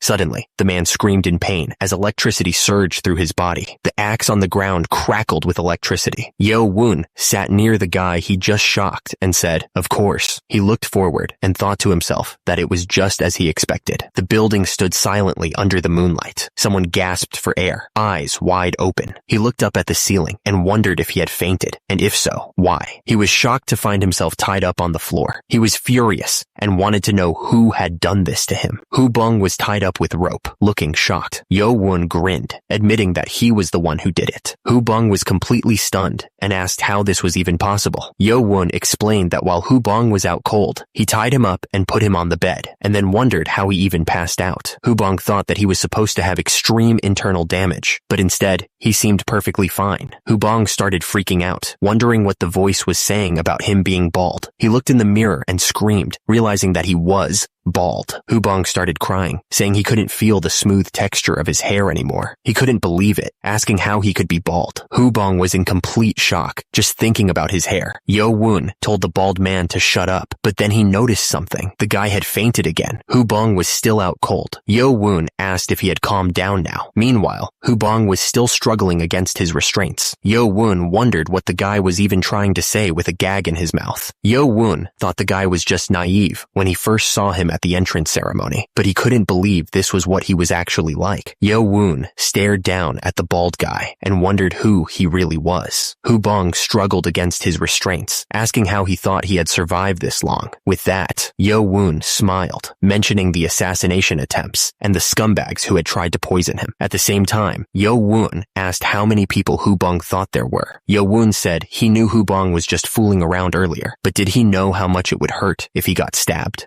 He could even die. Yo-woon held the knife to the bald guy's throat, demanding he talk and tell him who made him do this. The guy struggled against the gag, unable to speak. Hubong screamed in pain. Yo-woon asked if he was alright and told him to talk. Yo-woon repeated his question, demanding to know what he was talking about. Hubong claimed he didn't know what Yo-woon was talking about. He pointed out that if he stabbed him in the infirmary, Yo-woon would be blamed. Hubong, tied up, reminded Yo-woon that students can't hurt others outside of training and duels at the demonic academy. Hubong figured that he wasn't going to tell him anything easily. He said that even if Yo-woon tortured him, he wouldn't open his mouth. Hubong laughed, wondering what Yo-woon thought he could do. He probably didn't expect Hubong to be this tough. Yo-woon smiled and said that they would just have to see if he opened his mouth or not, and then paused, wondering what to do. Hubong was then gagged, unable to speak. Yo-woon told him to wait right there. Hubong noticed that where Yo-woon used to live, there weren't many things, but there were so many things here. He wondered what Yo-woon was going to do with those needles. Yo-woon just smiled. Hubong was terrified. Yo-woon grabbed Hubong's hand tightly. Hubong was scared and noticed his hands were clenched. He couldn't believe someone with no martial arts training could be this strong. Hubong wondered why Yo-woon was trying to open his hand and what he was going to do. Yo-woon told him it was going to hurt a little, and then he stabbed the needle into Hubong's hand. Hubong screamed as loud as he could, but the gag in his mouth stopped the sound. Yo-woon told him to stop overreacting. Hubong kept kicking his feet, trying to get away. Hubong begged him to stop. He said he wouldn't talk even if he was tortured. Yo-woon told him to just think of it as revenge. The screams echoed through the building. Hubong was still trying to scream, but he couldn't. He was tied up and passed out. Yo-woon asked if it hurt a lot, mentioning that Hubong had fainted twice. Yo-woon wondered if they should do the other hand. Hubong could only scream again. Yo-woon asked if he finally felt like talking. He added that Hubong should have done that at the beginning. Hubong thought that this guy was crazy and that he would have died or gone crazy after enduring that. He decided he should just tell him now. It was Cheon-mu-goom, wasn't it? Hubong asked how Yo-woon knew. Yo-woon smiled, asking if he was curious as to how he knew, and confirmed that he was right. Hubong explained that thanks to Cheon-mu-goom's consideration, the instructor came every day to give him lessons. Yo-woon smiled, saying that he knew in great detail what group he was in and who else was in it, but he wanted to hear it from Hubong's own mouth. Hubong, looking terrified, said, "Cadet 23, Heo-bong." Hubong was sweating bullets, wondering who had said that this guy was nothing. Hubong thought that Yo-woon was a monster hiding his strength and acting like he didn't have any, and he couldn't even imagine how strong he would be once he got even stronger. Hubong said he got some good information, and he needed to sleep, so they should end it there, asking if Yo-woon really wanted to stop. Hubong promised he wouldn't tell anyone what had happened earlier. Hubong begged him to take his anger out on him. Yo-woon didn't say anything and just pointed his finger at the tied-up Hubong, and with a swift strike, Yo-woon knocked him out cold. Hubong was shocked, realizing that Yo-woon had used Jom-hyul, a technique that neutralizes an enemy by targeting a certain spot of battle marks in the body.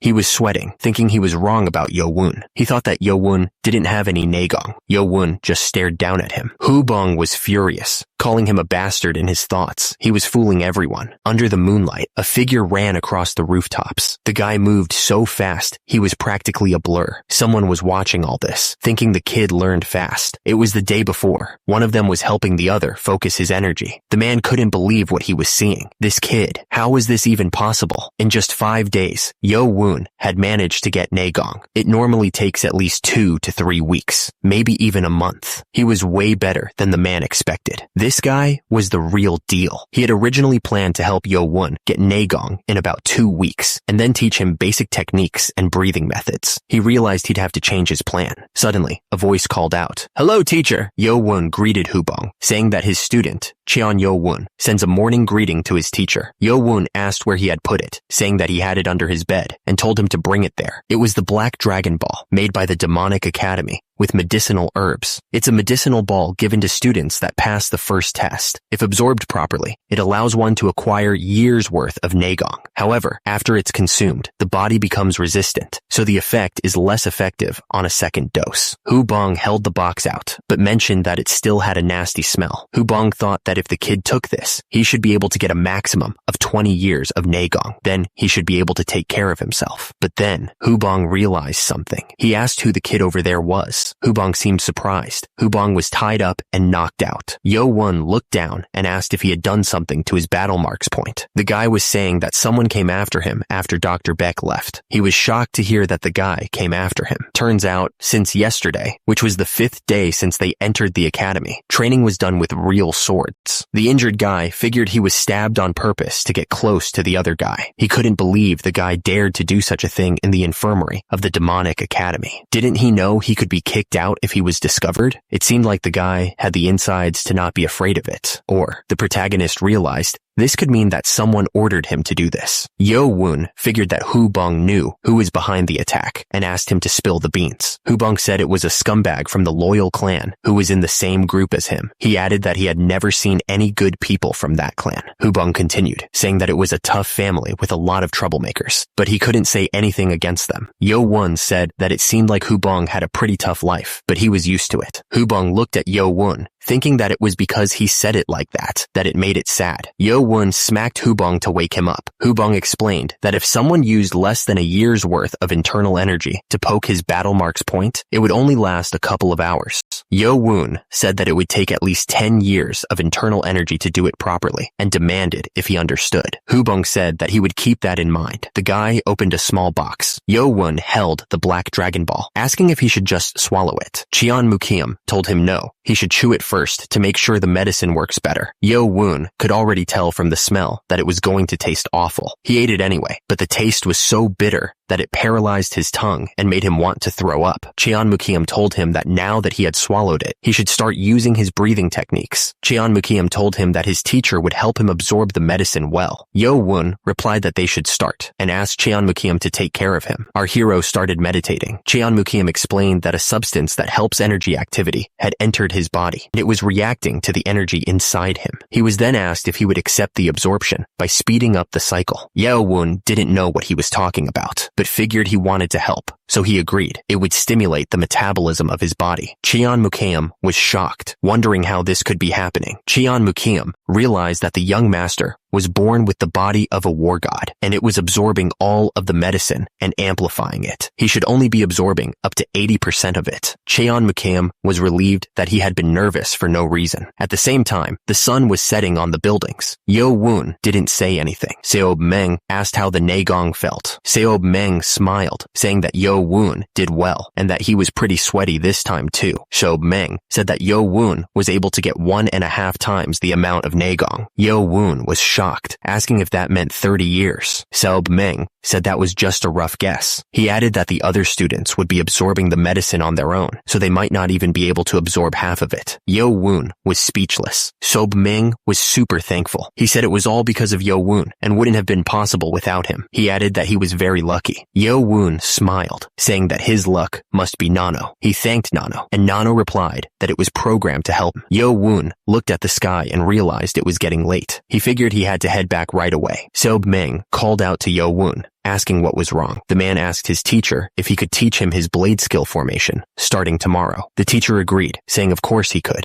He warned that the student wouldn't have a lot of time, so he better be ready. The student replied that he would be. The scene showed a view of the city. Lee Hameng laughed, saying it was a very nice morning and that someone seemed to be in a good mood. The man smiled, saying that it was all thanks to Jahyun, and thanked the prince. He laughed, saying that the other guy must be struggling a lot since his limbs were broken. He laughed again, saying he'd been wanting the other guy to get on the floor and crawl like a bug, adding that it even made his skin itch. Lee Hameng just burst out laughing. He pointed at Hubong and asked where his hair had gone overnight. Still laughing, Hubong was mad, but he couldn't yell because of the guy next to him. Lee Hameng apologized, saying he laughed too much and was tearing up, but then said it was too late to cover for Hubong. Lee Hameng just stood there, looking down at the guy in the bed. Yo Woon was just lying there, thinking. The guy was thinking that something must have happened overnight. The man decided to not pay attention to it. He remembered that the Mado House doctor should only focus on treatment and not ask questions. 2 days later, at the Mado House's group 8 quarters, the man thought it was interesting. Shouldn't he have been kicked out of the group? The guy explained that he wanted to cut the 7th's tendons, but the doctor stayed by Cheon-yo Woon all night because of his bad wounds. The man couldn't believe it. He asked if the doctor didn't even sleep and if this was the excuse he was getting.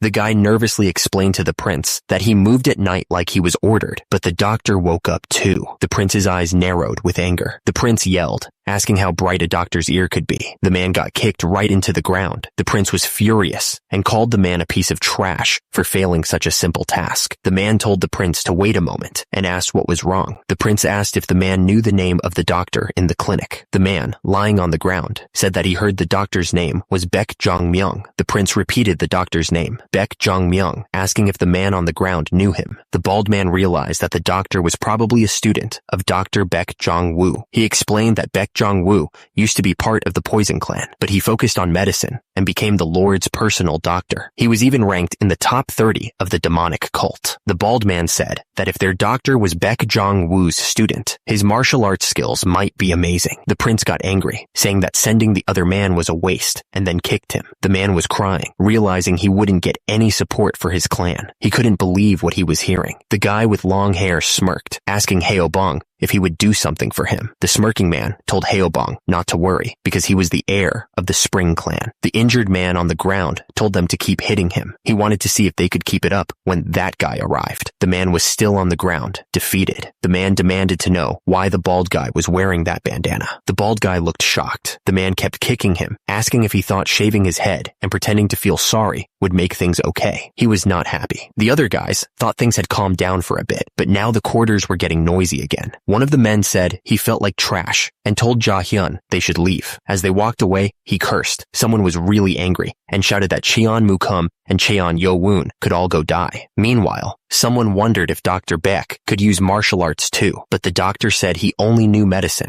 Days later, at 6 a.m., the Mado House clinic was empty. Bare feet stepped onto the floor. The man stared at his hands, deep in thought. Someone stepped forward, putting all their strength into the move. The guy moved like a blur, his sword cutting through the air. The man watched him, thinking that the student was a genius. He thought that he had only shown the butterfly shadow step a few times and fixed his posture these past few days, but his movements were stable and natural. The man figured that if he kept training, he would have no problem operating formation. Lee Hameng told the student that next was movement. The student started moving his hands, trying to get a feel for it. Thanks to the nanomachine scanning Lee Hameng's posture, he could perfectly copy it, but that would make him suspicious, so he decided to go just a bit slower. The student practiced the movement, trying to make it his own. Lee Hameng explained that the grafting martial technique has 24 movements, and that 3 basic movements create 1 formation, making up to 8 formations. Lee Hameng thought that it took too much time to teach him the basics, so he couldn't teach him the connections. Lee Hameng figured that if he had 1 or 2 months more with him, the student would have been able to learn everything completely, but 1 week is too short. Lee Hameng told the student, "That's it. You memorized it well." The student replied that Lee Hameng was flattering him. The teacher handed him a piece of paper, asking what it was. Lee Hameng explained that it was the butterfly dance and Naegong operation technique. He wanted to teach it himself, but since it was the last day, he figured that the young master master would be able to learn the basics easily. Li Hemeng warned him that he'd check on him later, so he better not slack off and memorize it properly. The student thanked him, promising not to fail him. Li Hemeng simply replied that he shouldn't. Li Hemeng then picked up a stick and started practicing the moves. Li Hemeng presented his wild dance blade. He told the young master to try wielding it. Yo Woon grabbed it and said it felt surprisingly light. Yo Woon noticed that normal swords weighed around 2 to 3 guns, but this wild dance blade was only around 1.5. He wondered if it was because of the butterfly dance. Li Hemeng smiled, impressed by the young master's quick thinking. Yo Woon checked the blade and noticed how sharp it was. He thought Dr. Beck would be annoyed if he saw this. Li Hemeng smiled, explaining that even though the blade was light and had a narrow range, it was made with cold iron. The sharpness and durability gave the sword its title. Yo Woon told him to step back so he could show him what he wanted to see. Li Hemeng told him to watch closely, showing him his butterfly technique. And then Yo Woon activated his nanomachines. The nanomachines got ready to Li Hemeng's technique, as requested by Yo Woon. The sun rose over the demonic cult, painting the sky with light. Yo Woon ran across the rooftops. One of the figures on the roof said that the right guardian was finally leaving, and that the other did well pretending not to know.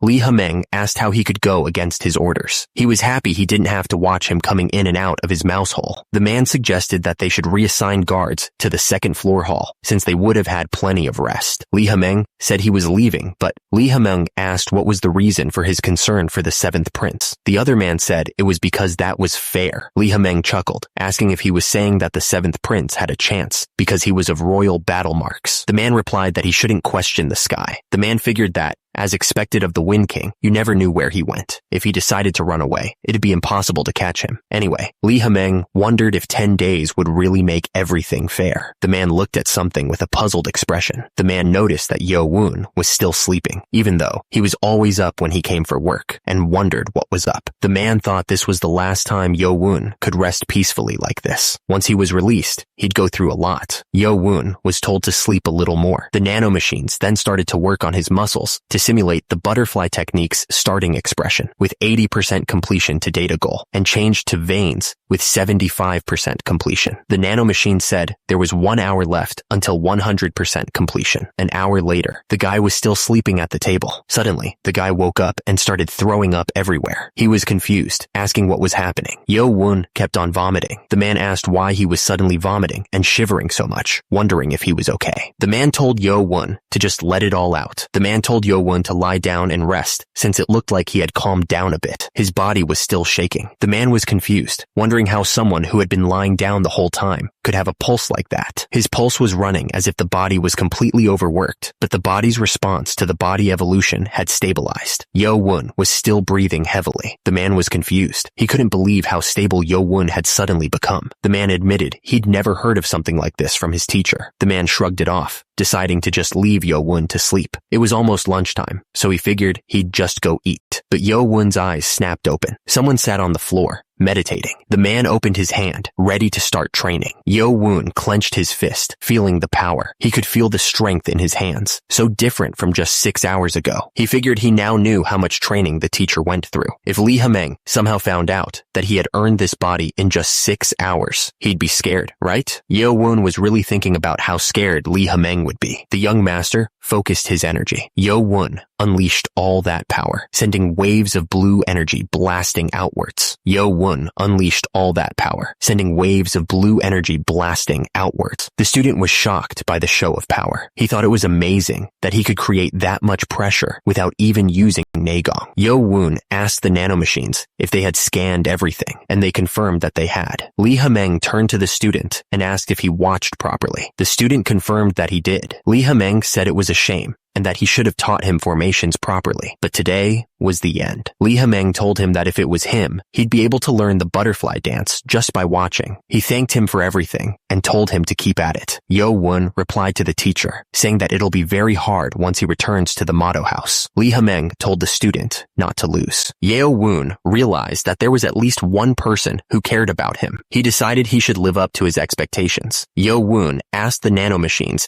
If they were done analyzing the scanned move, and they confirmed it was completed, the nanomachines told him that to use the move, his muscles and veins needed to change a lot, and it would take about 6 hours. Yo-woon was shocked and asked why it would take so long. He started practicing the move, trying to get it right. He put more power into the move, trying to speed up the process. Yo-woon kept practicing, putting his whole body into it. He was happy because he only used the first formation, and it was the same as his teachers. Yo-woon prepared to move on to the second formation. Suddenly, he stopped. He could hear someone walking in the hallway.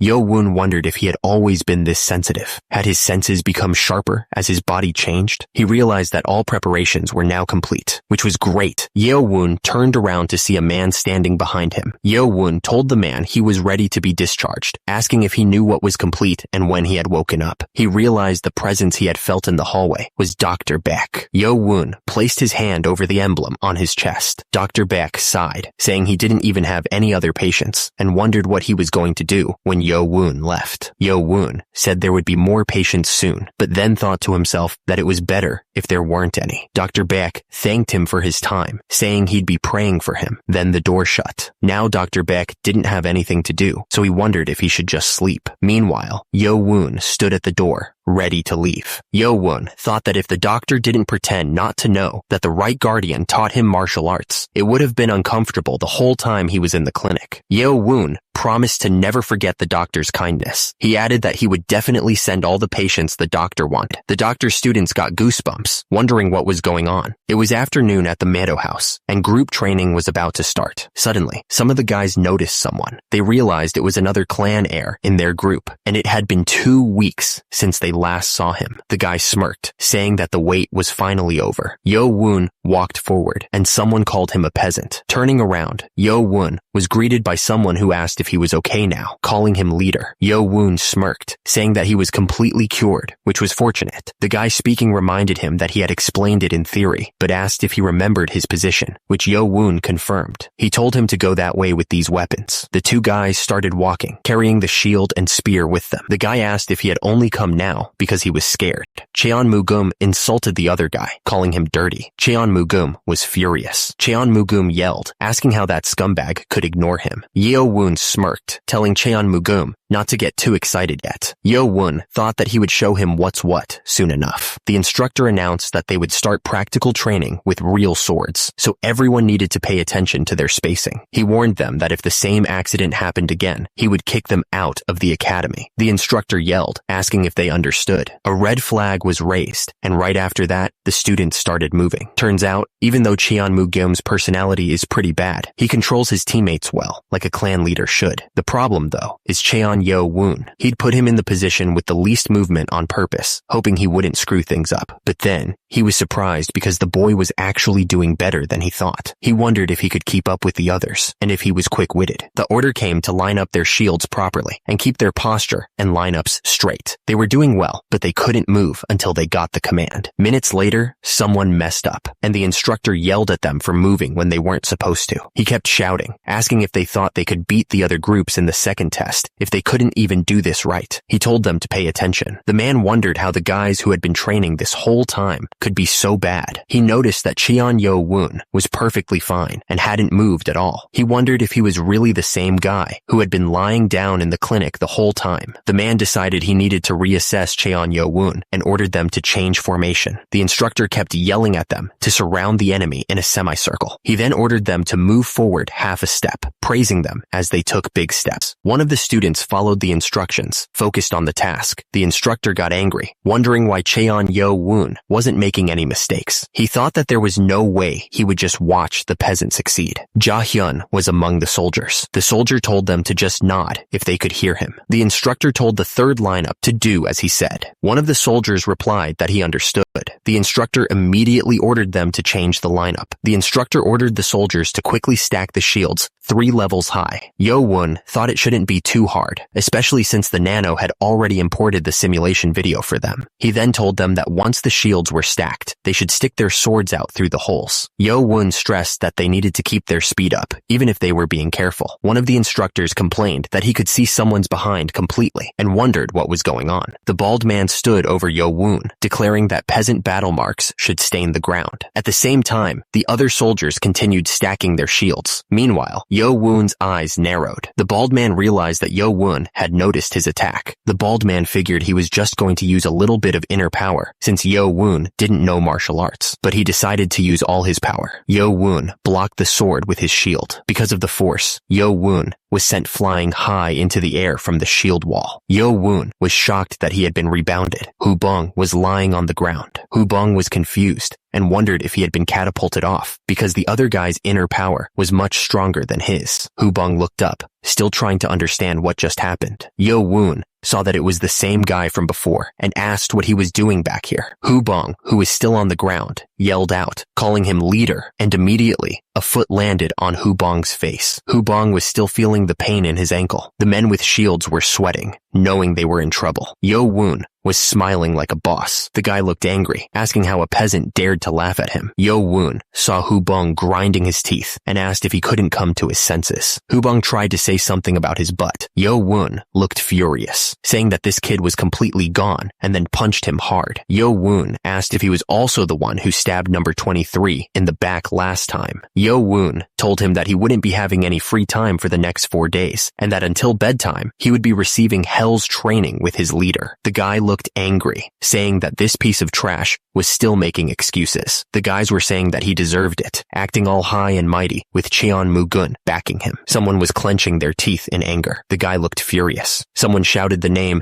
Cheon Yo-woon. The guy told him that he wouldn't have any free time for the next 4 days, and he would be receiving hell's training with their leader. The guy yelled, saying that the trash was still making excuses. Someone noticed that Cheon Yo-woon's power was stronger than he thought. He wondered if the right guardian taught him, but it was still weird. Lee Hameng thought that the bald guy should have around 30 years of training worth of power since he took the medicine ball, so he wondered if Cheon Yo-woon's power exceeded that. Cheon Mukeum thought there was no way that the drunkard Xiao Bemeng taught him properly. The guy wondered if Cheon Yo-woon had a body that could naturally take in the full power of the medicine ball. Lee Hameng thought that was the only way to explain it. He figured that even if he was a half battle marks, he was still the son of a tiger. Someone noticed the standoff between 2 possible heirs in the same group and thought things were about to get interesting. The scene changed to the Grand Armament Great Hall. Everyone started eating at Motto. The food looked really good. Our hero thought the chicken marinated in soy sauce was delicious. He was happy to finally be eating something other than white porridge after 2 weeks. Anyway, he wondered if Cheon Mu-gyum was going to keep glaring at him during the entire meal. He decided to just enjoy the food for now. Yo-woon said he didn't know why they hated him so much, but he couldn't forgive the 6th clan's actions either. He added that they wouldn't know what it felt like to watch their mother die without being able to do anything. He would trample over all of them from now on. At that moment, an announcement rang out, declaring that mealtime was over and Friday's schedules were wrapped up. Everyone except number 80 was dismissed. The man shouted for everyone to leave. Then he told number 80 to come with him. Yo-woon smirked, already planning his next move. He started walking towards the building where the trainees were staying. As he walked, he thought that Group 8's quarters were in room 8 on the 1st floor, which was easy to remember. Suddenly, someone shouted at him, asking where he thought he was going without permission. It was Baki, leaning against the wall with a confident smirk. Baki watched Yo-woon walk by and thought that the guy didn't disappoint his expectations. Another guy wondered if he wanted to act like a master wherever he went. The crowd whispered that it was the Spring Clan's heir and asked who the guy in front of him was, before answering that it was the 7th heir from all the rumors, and that this should be fun. A woman wondered if it was Cheon Mu-gum and Cheon Yo-woon. Someone else noted that many had gathered and asked if they should start. Cheon Yo-woon walked forward, passing by a group of people. One of the guys spat out that he had peasant battle marks. Yo-woon asked if it was easy to just lie on a bed in the clinic. quick. The other guy asked if he was annoyed and if that peasant battle marks was insulting the Lord. The man looked surprised and asked what he meant. The man asked if calling him peasant battle marks was insulting the Lord, but he didn't understand what was going on. Yo Woon asked if his status was so high that he could insult the Lord, who was like a god to them. The man looked around at the crowd and stammered, asking when he had ever done that. The man was furious that he was supposed to crush Yo Woon, but instead, he was the one receiving that treatment. The woman smirked, thinking that the Spring Clan were really stupid. The man watched the scene unfold. Cheon Kyung Woon thought the guy was making a big deal out of nothing and called him a dull scumbag. Suddenly, someone got punched hard. The guy was furious and said that he was going to crush that arrogant mouth, and then he got punched again. Yo Woon was ready to beat someone else up. Yo Woon asked what the guy was trying to say about crushing Kwek. The guy coughed up battle marks. The guy was furious that a peasant dared to do that. Then a blast of energy came out of nowhere. Yo Woon used Spring Clan's fist technique. The guy swung his sword, but Yo Woon kicked him off the ground, and the guy shouted that Yo Woon was a bastard. Yo Woon jumped away, and someone shouted, asking if he was running. The guy was surprised and asked how Yo Woon could be weightless, calling him a peasant bastard. The other guy started yelling at their teammate to get that trash. Yo Woon didn't wait around. He just ran. The guy was pissed that Yo Woon punched him and ran away. He thought that if he let him go, he wouldn't be considered a man. He chased after him through the forest. The others were surprised at how fast Yo Woon was. The guy chasing Yo Woon realized something was weird. It was like he was running just fast enough for them not to catch up. The man started yelling at the others for hesitating and called them slow. He said he'd go by himself. The guy yelled that he'd catch Cheon Yo Woon, crush his face, and destroy all the bones in his body. Yo Woon kept running through the forest, moving fast. Our hero suddenly stopped and crouched down, ready to fight. The guy yelled, calling Yo Woon a fucktard and asking if he was done running. Yo Woon smirked and asked if he was talking about running. The man stepped forward, saying it was a joke, but then he looked shocked. At the same time, Yo Woon grinned, thinking there was no reason to show the others yet. Yo Woon attacked the man with a crazy amount of power. The man was shocked by the crazy power. Yo Woon didn't stop there. He kept attacking with everything he had. The man struggled to block, saying that even though he used the 7-star defensive skill, he was still getting pushed back. He realized that the young master's defensive skills were strong. He looked at Yo Woon suspiciously. Yo Woon smiled and asked how he knew martial arts. The man thought about it and realized that Yo Woon's movements were fast. He remembered that the young master had no inner power in the first test and wondered what was happening. Yo Woon smirked, happy that the man was getting nervous, just as he expected. The man kept up his attacks with everything he had. Suddenly, one of the man's teammates shouted a warning about their prince. Yo Woon used the butterfly dance's second formation, with light butterfly circular movements. The young master's eyes widened in shock as he tried to understand what was happening. The man couldn't believe it, he shouted out, wondering how Yo Woon avoided his attack. Turns out, Yo Woon was already preparing his next move. Yo Woon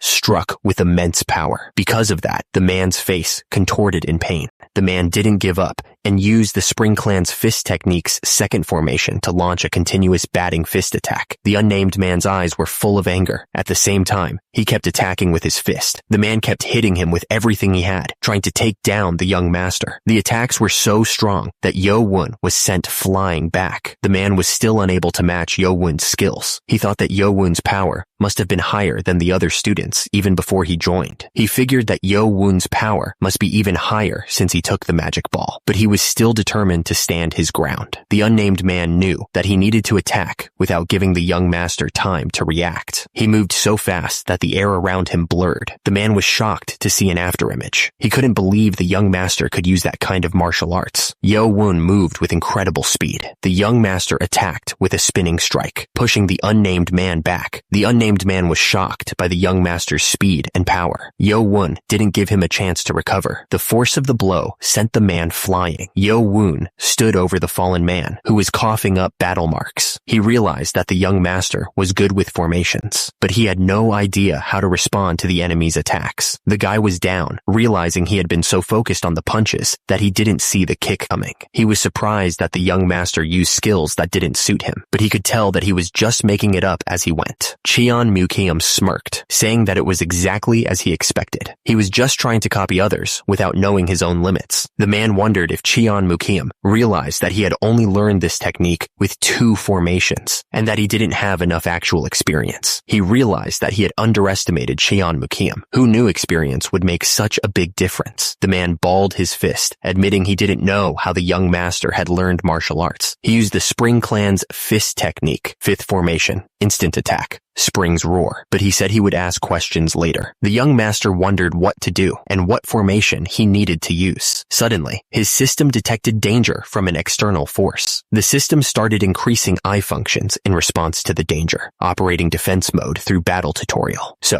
the system showed him exactly where to hit. The young master punched with everything he had, and immediately, the guy's face exploded from the force. Yo Woon kept attacking, not giving the man a chance to breathe. The man's face was getting destroyed. The protagonist didn't stop, keeping the pressure on. The man couldn't believe it. He asked how this could not be a technique. Yo Woon looked just as confused. He wondered what was happening. The system then explained that it was using the optional built-in self-defense martial arts, battle tutorial type defense style, boxing. The system continued, saying this indicated independent teaching and that they had created results through analysis of the opponent's movements for every 0.01 seconds. Yo Woon didn't know what that meant, but he asked if it was saying this was boxing. He then asked if it was possible to use the butterfly dance instead of boxing. The system asked if he would accept, and Yo Woon agreed immediately. The man was furious, accusing Yo Woon of learning fist techniques and hiding a card up his sleeve. But the man declared that it wouldn't work anymore and charged forward. The system announced it was changing the defense mode from boxing to butterfly dance. Yo Woon realized he could now see where the man would attack. Yo Woon was just too fast for him, dodging every attack. The man was furious. He couldn't believe the young master had avoided all his attacks. He screamed, "This scumbag! He avoided all of my hits," but Yo Woon didn't care. He launched a savage counterattack. The man was getting pummeled, battle marks splattering everywhere. Now he was crying, tears streaming down his face as he realized he was completely outmatched. The man, covered in battle marks, told Guum to do his best. He continued, saying that if he did well, his father would leave that trash and come back to her. The woman put her hand on the child's head, telling him that he needed to win everything. The child looked up at his mother and said, "Yes, mother." She yelled that it was because he couldn't do it right. The woman cried, saying it was all because he was bad at everything and because that dirty woman showed up. She kept crying, saying it wasn't her fault and that he couldn't do anything right. The woman cried even harder as she was choked, saying it was all because he was a mistake. He remembered that memory and was not happy about it. Yo Woon looked to the side, wondering if he had. The man was bleeding and could not believe it, asking if he could actually lose. He tried to stand his ground. The man shouted that he would never lose to a peasant bastard like Yo Woon. Yo Woon didn't care and punched him in the face. Our hero hit him again with a devastating blow. The man coughed up battle marks, completely defeated. The leaves fell from the trees in the forest. Yo Woon stood over the fallen man, looking down at him. The man said he couldn't believe he was losing to a peasant bastard like Yo Woon. The man was lying on the ground, unable to believe what had happened. The man on the ground heard Yo Woon tell him that he brought all of this on himself. The guys watching couldn't believe that Yo Woon beat Cheon Mugun, someone they couldn't even take down together. They whispered to each other, saying that Yo Woon had no inner power just 10 days ago and wondered what they should do. Yo Woon turned around and asked if they wanted to try him too, and then ordered them to take the defeated guy away. The defeated man was being dragged away as he asked if the prince was alright, saying that they would help him. He thought to himself that if he had more authority, everyone would obey him like that. He yelled at them to let go of him, saying he would walk by himself, but they kept calling him Prince. The guy that Yo Woon defeated was still on the ground, complaining that Yo Woon didn't finish him off properly. He went on, saying that if the second test wasn't a group task, he would have cracked Yo Woon's head open, calling him a peasant. Yo Woon warned that he would really do it if he kept coming at him like that. The other guy yelled back, telling him to do it, even though he couldn't even get up by himself. The guy kept yelling insults as he was being carried away, but said he was leaving. He was still mad about what happened. The night was dark and the forest was quiet, but strange symbols floated in the air. Yo Woon realized that last fight was dangerous and that he would have lost if it wasn't for the nanomachine. Even though he learned martial arts faster than anyone, he couldn't just ignore experience. He knew he couldn't become like his teacher just because he had mastered the butterfly dance. Yo-woon knew that if he wanted to reach a higher status, he needed internal energy and experience, but the 6th clan wouldn't leave him alone while he was trying to build on it. The protagonist decided that he needed to learn exactly how to use what he could right now. The nanomachine responded to Yo-woon's thoughts, confirming that it was checking the user's records. The nanomachine announced that he had only used 3% of all of its functions, which made Yo-woon wonder what that meant. The nanomachine corrected itself, stating that he had used 3/100ths of its functions, and that he hadn't exceeded 3/10ths of the nanomachine's functions, according to the records. Yo-woon realized that there must be more functions that he could make use of. Yo-woon asked Nano to tell him in detail about all the functions it could perform, and he accepted the transfer of the 7th generation nanomachine's function manual to his brain. The nanomachine asked if Yo-woon would like to add the English language to help him understand the manual, mentioning that it was the weird language he sometimes spoke in. Yo-woon agreed. The nanomachine confirmed that it would transfer the 7th generation nanomachine's manual, along with the English language, to his brain. The information flooded into Yo-woon's brain. The information transfer finished. Yo-woon felt a little dizzy from all the new knowledge, but at least he didn't feel like throwing up. Now that he had the manual, Yo-woon immediately started searching for new functions. Yo-woon was staring at the interfaces floating in front of him, totally shocked. He couldn't believe it. He wondered if he could really do all of this stuff. Then he saw something about repetitive battles in augmented reality. If he could do that, he could get all the practice he needed. Yo-woon wondered if he could run a simulation with Cheon-mu-geum. Turns out there wasn't enough information to make a perfect copy, but the nanomachine could make a simulation based on their last fight. Yo-woon decided to try it out right away. Yo-woon reached out and touched the ground. He wondered if this place would be good enough. Turns out nobody was around. The simulation avatar started to activate right in front of him. Yo-woon was amazed. Yo-woon realized that this was an avatar in augmented reality. The system asked if only he could see the avatar, and then said that the simulation settings were being changed,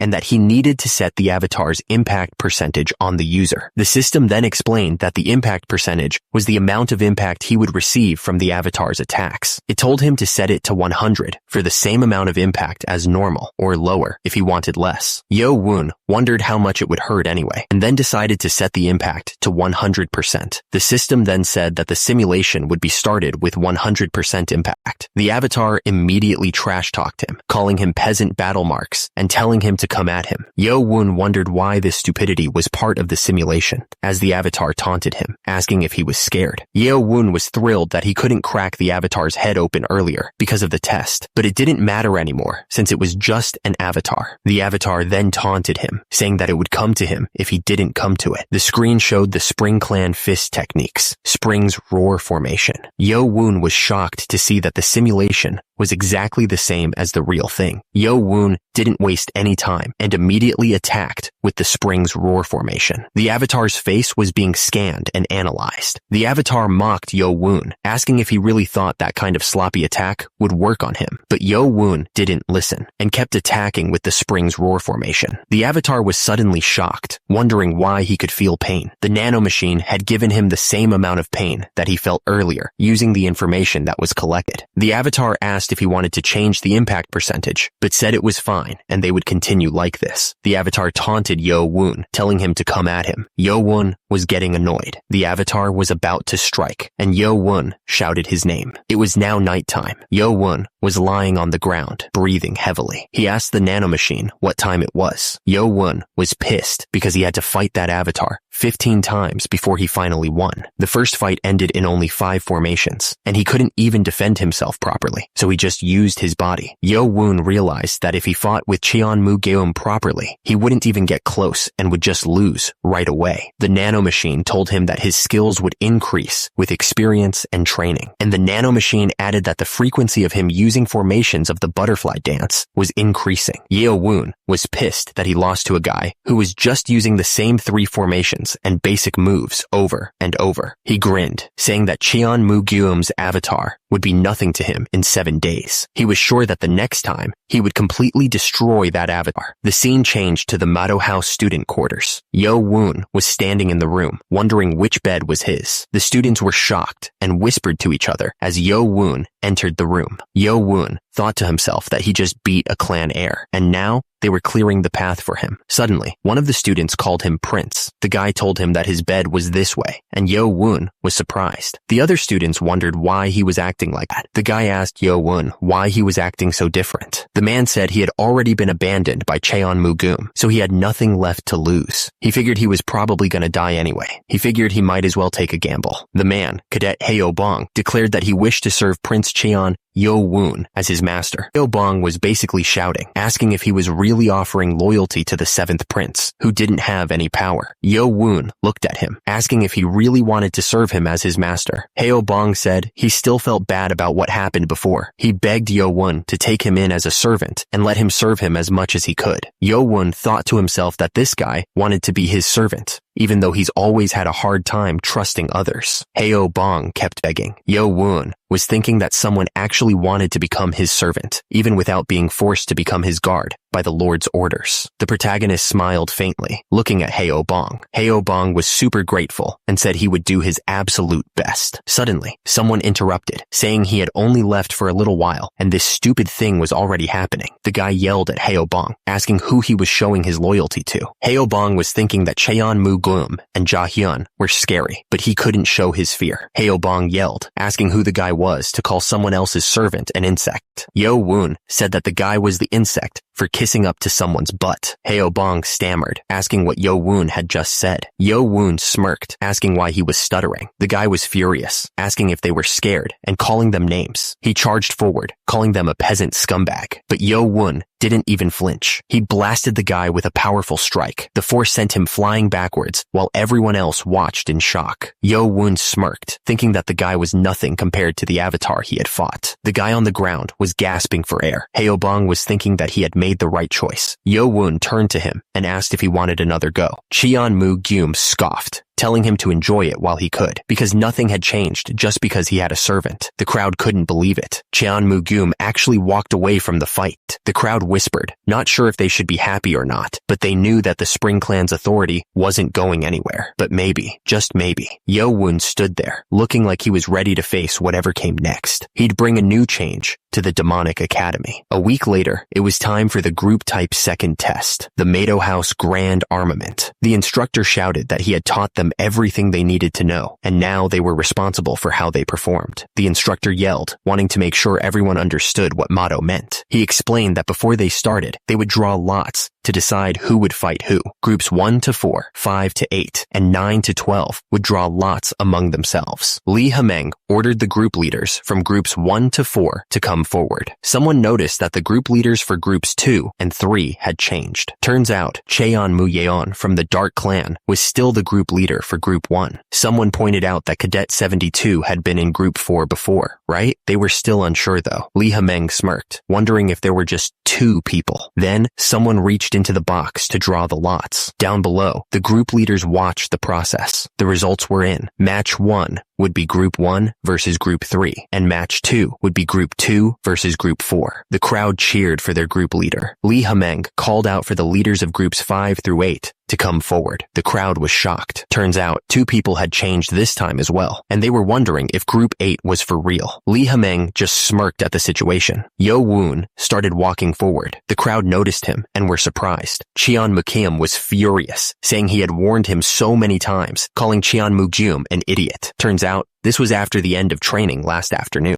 At the same time, Cheon-mu-gum was watching them. Noticing they were still doing group training, he thought they were idiots and realized they were just showing off their strategies, which was pitiful. Because of that, Cheon-mu-gum decided there was nothing more to watch and that he would go do some martial arts training. He was really mad at Cheon-mu-gum. A woman with red hair smiled. Suddenly, a man with brown hair looked surprised, wondering who it was. The woman walked away, ignoring him completely. The woman stopped and turned around to face him. The man looked angry and demanded to know what she was doing. The woman with red hair demanded to know why he was ignoring her after she called for him, asking what he wanted her to say. The woman looked annoyed and said she had called him after thinking about it a lot, and he was treating her like that. The woman turned away, telling him not to talk to her because he said the Spring Clan guys were idiots. The woman said he was annoying and that the Spring Clan guys were narrow-minded too. She told him to listen well because she was going to say it quickly. Suddenly, the man grabbed her arm, stopping her from leaving. The girl asked if he had hurt himself. She then pointed to her bandaged hands, clarifying that the injury was from yesterday. She repeated the word, yesterday? The girl explained that someone ambushed her while she was training alone last night. The girl with the bandaged hands started to explain that when she was training by herself last night, someone ambushed her. The man seemed surprised and asked which brave scumbag would do that. The girl said that she couldn't tell who it was because they were wearing a mask.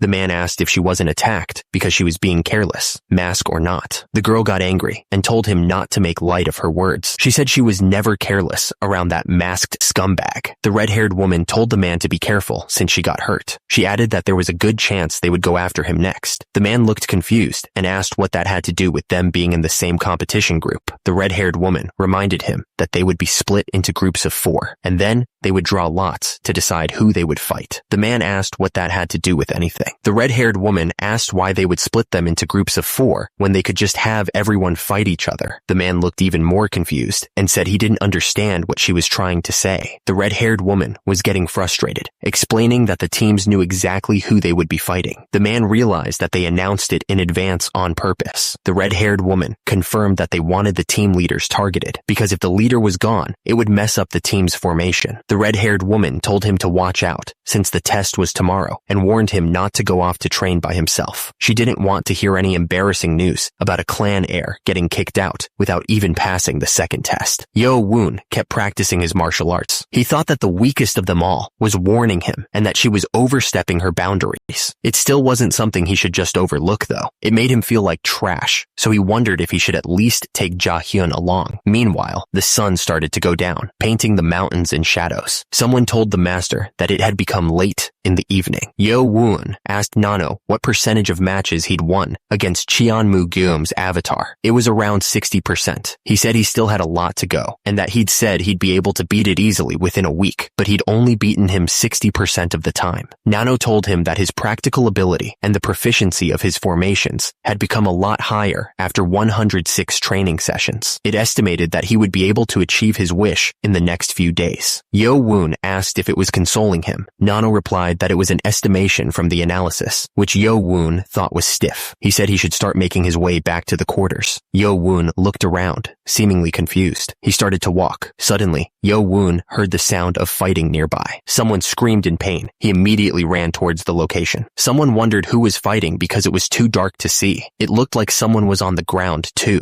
Nano activated night vision mode, so Yo-woon could see what was happening. The night vision kicked in, and Yo-woon saw Cheon-mu-geum lying on the ground, and he realized that Cheon-mu-geum had been attacked by someone wearing a mask. Cheon-mu-geum was seriously injured, clutching his chest in pain. The masked man didn't give him a chance to recover, unleashing another attack. The masked man's power was overwhelming, sending Cheon-mu-geum flying. Yo-woon realized that the masked guy's moves were not to be taken lightly. He wondered who it could be. He was getting angry. The masked man was kicking with incredible force.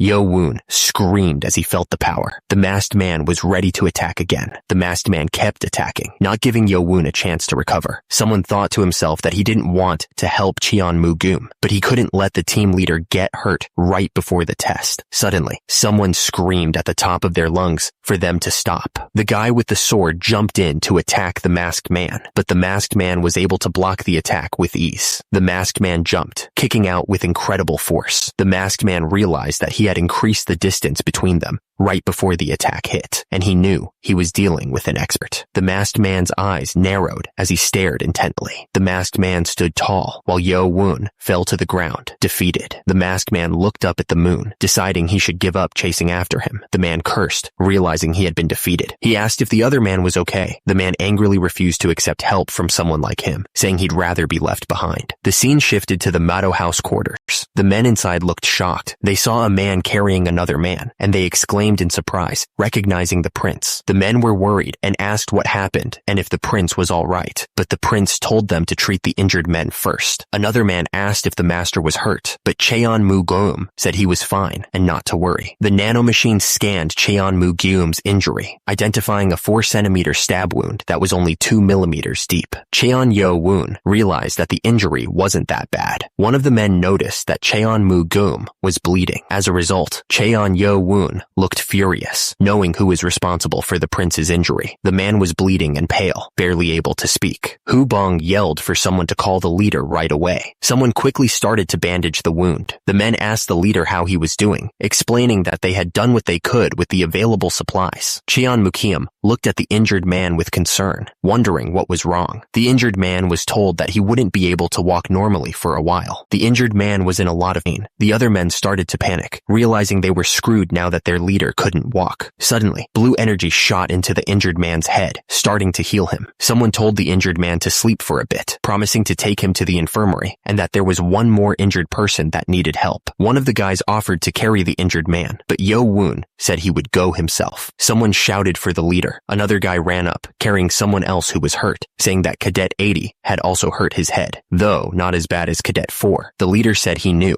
and that he figured someone would bring the injured guy over somehow. Someone replied, saying so he wasn't dumb, and that he left the guy so someone would follow him. The leader asked what the reason was, explaining that it wasn't much, but that only their team had the vibe that this setback would make them fail the test, and that it was a surprise to see that this one was hurt. The guy carrying the injured man said that was all he wanted to say, and demanded they give him the injured man. The man told him he should go back now, because he already knew he couldn't walk around at night. He understood. He told him that if he didn't have teeth, he needed to learn to use his gums. The man looked confused, wondering what the heck he just said. The guy turned around and walked away, leaving leaves falling behind him. The voice wondered if something like this had happened to other teams too. The voice thought it was just a loophole in the testing method, but now he realized there was a hidden purpose behind the second test. Yo Woon looked serious as he considered the implications. The ants surrounded the injured ant. The voice said that aiming for the team leader meant they were trying to make it easier to beat that team in the test tomorrow. Yo Woon suddenly realized something. He understood that the reason they were split into groups that would fight each other was all part of the plan. Lee Hameng grinned, knowing they made this situation happen on purpose. Yo Woon realized that this was the heavenly demon god sect, so they wanted them to act like demons without being held back by rules. Someone in Team 8 thought that if this was all they were capable of, it was over for them. Someone suddenly spoke up, asking how long they were going to act pitiful just because their team leader got hurt. Another guy, looking angry, asked who he was calling pitiful. The first man argued that sitting around complaining without even thinking about choosing a new leader or making a plan was definitely pitiful. Someone else chimed in, saying that only Prince Cheon Mu-gyum had leadership training and could take command. The first guy looked at them with a surprised expression, asking why they thought like that. Down below, someone smirked. Suddenly, one of the guys shouted that they had their master right there, Prince Cheon Yo Woon. The crowd in the room was shocked by this sudden announcement. As a result, all they could say was, 7th Prince? The others looked just as confused. Someone raised his hand. Cadet 38 agreed with the decision. He figured that since Yo Woon didn't back down from a fight with Cheon Mu-gyum, suddenly, the others agreed to the decision, wondering what they should do next. One of them said that since Prince Cheon Mu-gyum wasn't around, they should just agree for now, because passing the second test was more important. The man then asked if everyone agreed with him becoming the team leader. He grinned, satisfied with the outcome. He then mentioned something he had thought about during their formation training. It was midnight. Back at Team 8's quarters, one of the guys was sleeping like a log, but then someone started walking around. Suddenly, Yo Woon activated his night vision mode. The nanomachine confirmed that it was activating night vision in his field of view. The hallway shimmered under the green glow of night vision. Yo Woon sighed. He jumped from the roof. Yo Woon landed silently, using his hand to brace himself. He thought about how many times he had come to Team 7's quarters tonight. Yo Woon asked Nano if anyone was still awake at this hour. Nano started scanning room 7 to see who was awake, labeling everyone as asleep. Nano confirmed that all 20 people inside room 7 were sound asleep, which meant they were finally all sleeping. Satisfied, our hero jumped down from the window. He then asked Nano if the person who attacked Cheon Mu-gyum was in there, but after scanning everyone and comparing their body size to the attacker, Nano found no match. Suddenly, the hand started glowing with strange energy, and the man speaking said it didn't matter, and immediately, the guy was being electrocuted. He looked up, wondering if this guy was Team 7's leader. Turns out, it was Yo Woon, who asked what the man was. The man could only look at him in shock and disbelief. The masked man looked at the guy on the ground, thinking that he woke up because he was there. He figured the man was perceptive, as expected of Team 7's leader. The masked man was confident that there was no way the guy would recognize someone wearing a mask in the dark. He figured the guy would have trouble walking around properly for a while, since he'd used a needle to poke his muscles. The masked man stared, saying it wasn't the guy's fault, but he shouldn't resent him. The masked man wondered if he should move over to the next room, since he was done with Team 7. Turns out, the leader of Team 5 is Cheon-won Ryo. The masked person thought that the attacker wasn't a girl. Plus, Cheon-won Ryo couldn't beat Cheon-mu-gum in martial arts anyway. That meant the person who attacked Cheon-mu-gum was in Team 6. He saw that all 16 people in Team 6's quarters were sound asleep. The masked person realized there were supposed to be 20 people in Team 6. Even if they counted the 3 female cadets, someone was still missing. The masked person asked the nanomachine to find if anyone matched the attacker, but there was no match. So, the one who wasn't around was likely the culprit. The masked person wondered if the attacker had been on the first floor. They would have found him moving around earlier. He was now trying to figure out what to do, but then he paused, thinking about his strategy. He realized there was no rule that said he could only aim for the team leader. It was going to be an eye for an eye and a tooth for a tooth. The guy with red hair figured that if the person was leading Team 8, it meant the Spring Clan kid got hurt by someone. Lee Hameng thought they had perfectly understood what the test meant, and this time the participants weren't disappointing. Lee Hameng then asked if they had all drawn. Since they had all prepared fairly for the test, he hoped they'd show good victories. The students looked at each other, wondering if it was really going to be fair. The guys from Team 8 walked down the stairs. Then, on the ground, the students were getting ready. Yo Woon stared at one of the guys and thought the eyes looked familiar. Yo Woon immediately ordered the nano to the guy. The system started scanning the guy's body. They came back, saying it was a 100% match based on height and body shape. The guy smirked after that. The second test round was about to begin. Team 1 versus Team 3, with the winning team being the one that suppressed the other. Lee Hameng yelled for the match to begin. At the same time, the fighters charged at each other, screaming. Cheon-mu-yeon, Team 1 leader from the Dark Clan, shouted that they were starting from the right. Someone noticed their diagonal formation and wondered about it. The panel showed diagrams of a normal formation versus the diagonal one. The two teams clashed, swords meeting shields in a brutal fight. The group advanced, pushing forward with their shields, and immediately, a massive explosion of energy erupted. The soldiers were getting pushed back, struggling to hold their ground. They screamed for their teammates to resist. One soldier managed to stab another. As a result, battle marks spilled from the soldier's mouth. Another soldier yelled, trying to get his teammates to come to their senses and get back in the fight. The soldier coughed up battle marks, clearly in pain. He fell to his knees, unable to stand anymore. The flags waved, symbolizing that it was their loss. The enemy stood over him, telling him to surrender. The soldier finally admitted that he lost. Lee Hameng thought the fight was pretty boring, since the other team wasn't that strong. The announcer congratulated Team 1 for winning and passing the second test. Then, it was announced that Team 4 had also won against Team 2, and the next teams were called forward to compete. It was finally Yo Woon's team's turn to fight, but the enthusiasm of his teammates had dropped, which wasn't good. Yo Woon noticed that his teammates looked nervous, so he asked if they were. He knew they were anxious because the team leader had changed, and he admitted he was nervous too. Yo Woon explained that if they didn't win, they'd be kicked out of the academy, and it was too early for that. He was also angry, and didn't want to lose to the scumbag who tried to make them face problems by attacking their team leader like a coward. Yo Woon told them that if they all felt the same way he did, they couldn't afford to lose. The team raised their swords, ready to win. Lee Hameng watched them, thinking that encouragement alone wasn't enough to guarantee victory. The guy thought they'd soon find out if Yo Woon was a panther or just a stray cat. The signal was given. The team that overpowers the opponent wins, and the fight could begin. Cheon-won Ryo, the leader of Team 5, clicked her tongue, wishing she was up against Cheon-mu-gum's team instead. The other guy told Yo Woon that he didn't belong there and that leaving the academy would be better for his pitiful life.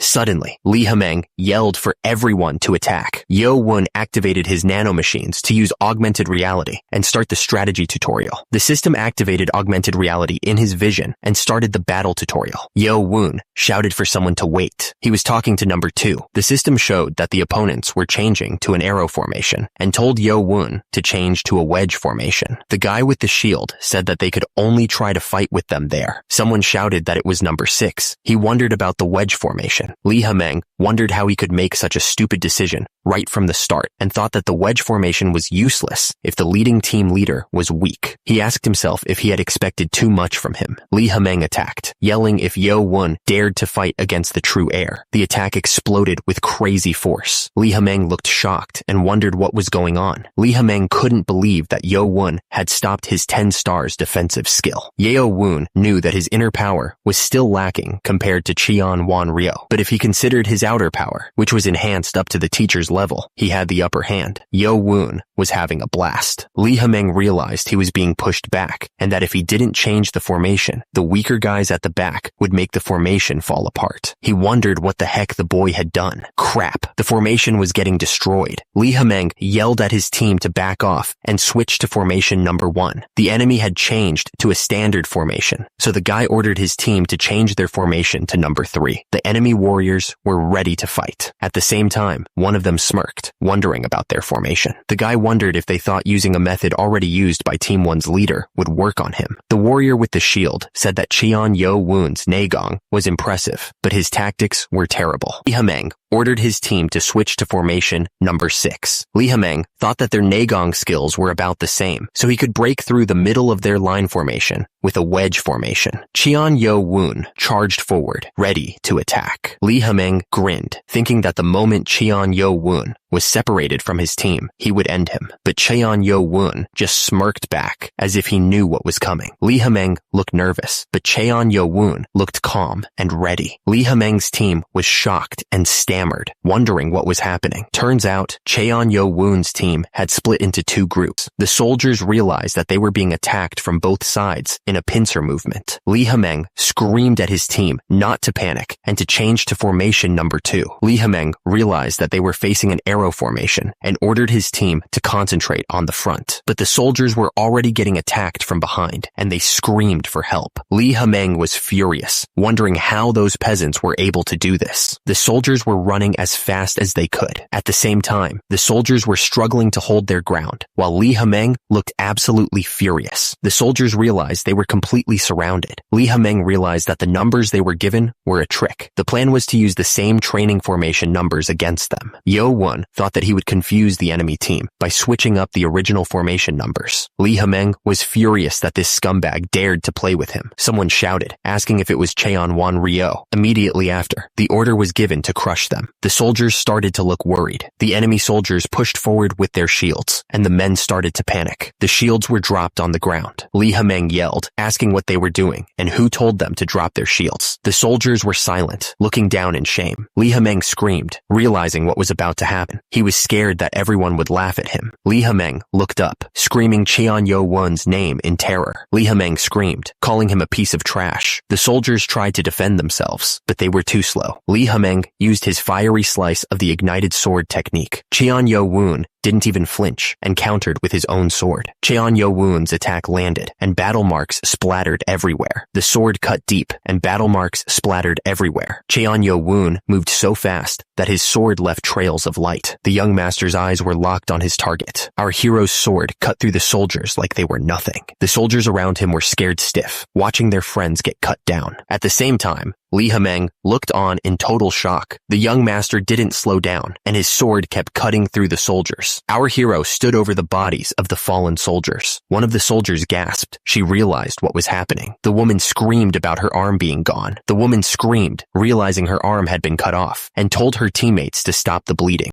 Qian Yo Won's face was covered in battle marks, but he stayed calm, realizing that the sword wasn't strong enough. Li Hemeng thought he had stopped Qian Yo Won's sword, but he realized the last move was incomplete, and he yelled in pain. Qian Yo Won looked down at his opponent and said he was going to kill him, realizing the training sword had its limits. It was announced that Team 8, led by Cadet 7, had won and passed the second test. The crowd went wild, cheering for Cheon Yo Won. Li Hemeng was surprised that Cheon Yo Won used the 7 butterfly connections. He knew that the young master was still lacking in Negong, but his movements were nearly on the same level as Shob Mayang. He wondered what the drunkard had done to him. Li Hemeng knew that it wasn't just because of Seob Mayang's teaching. Cheon Yo Won had grown overwhelmingly in all aspects within 21 days. Below, the group of people were in formation. He was amazed by the young master's tactics and strategies, as well as being daring enough to cut off Cheon Wan Ryo's arm. He thought he was a genius. Lee Hameng wondered if he should have taken Cheon Yo-woon in and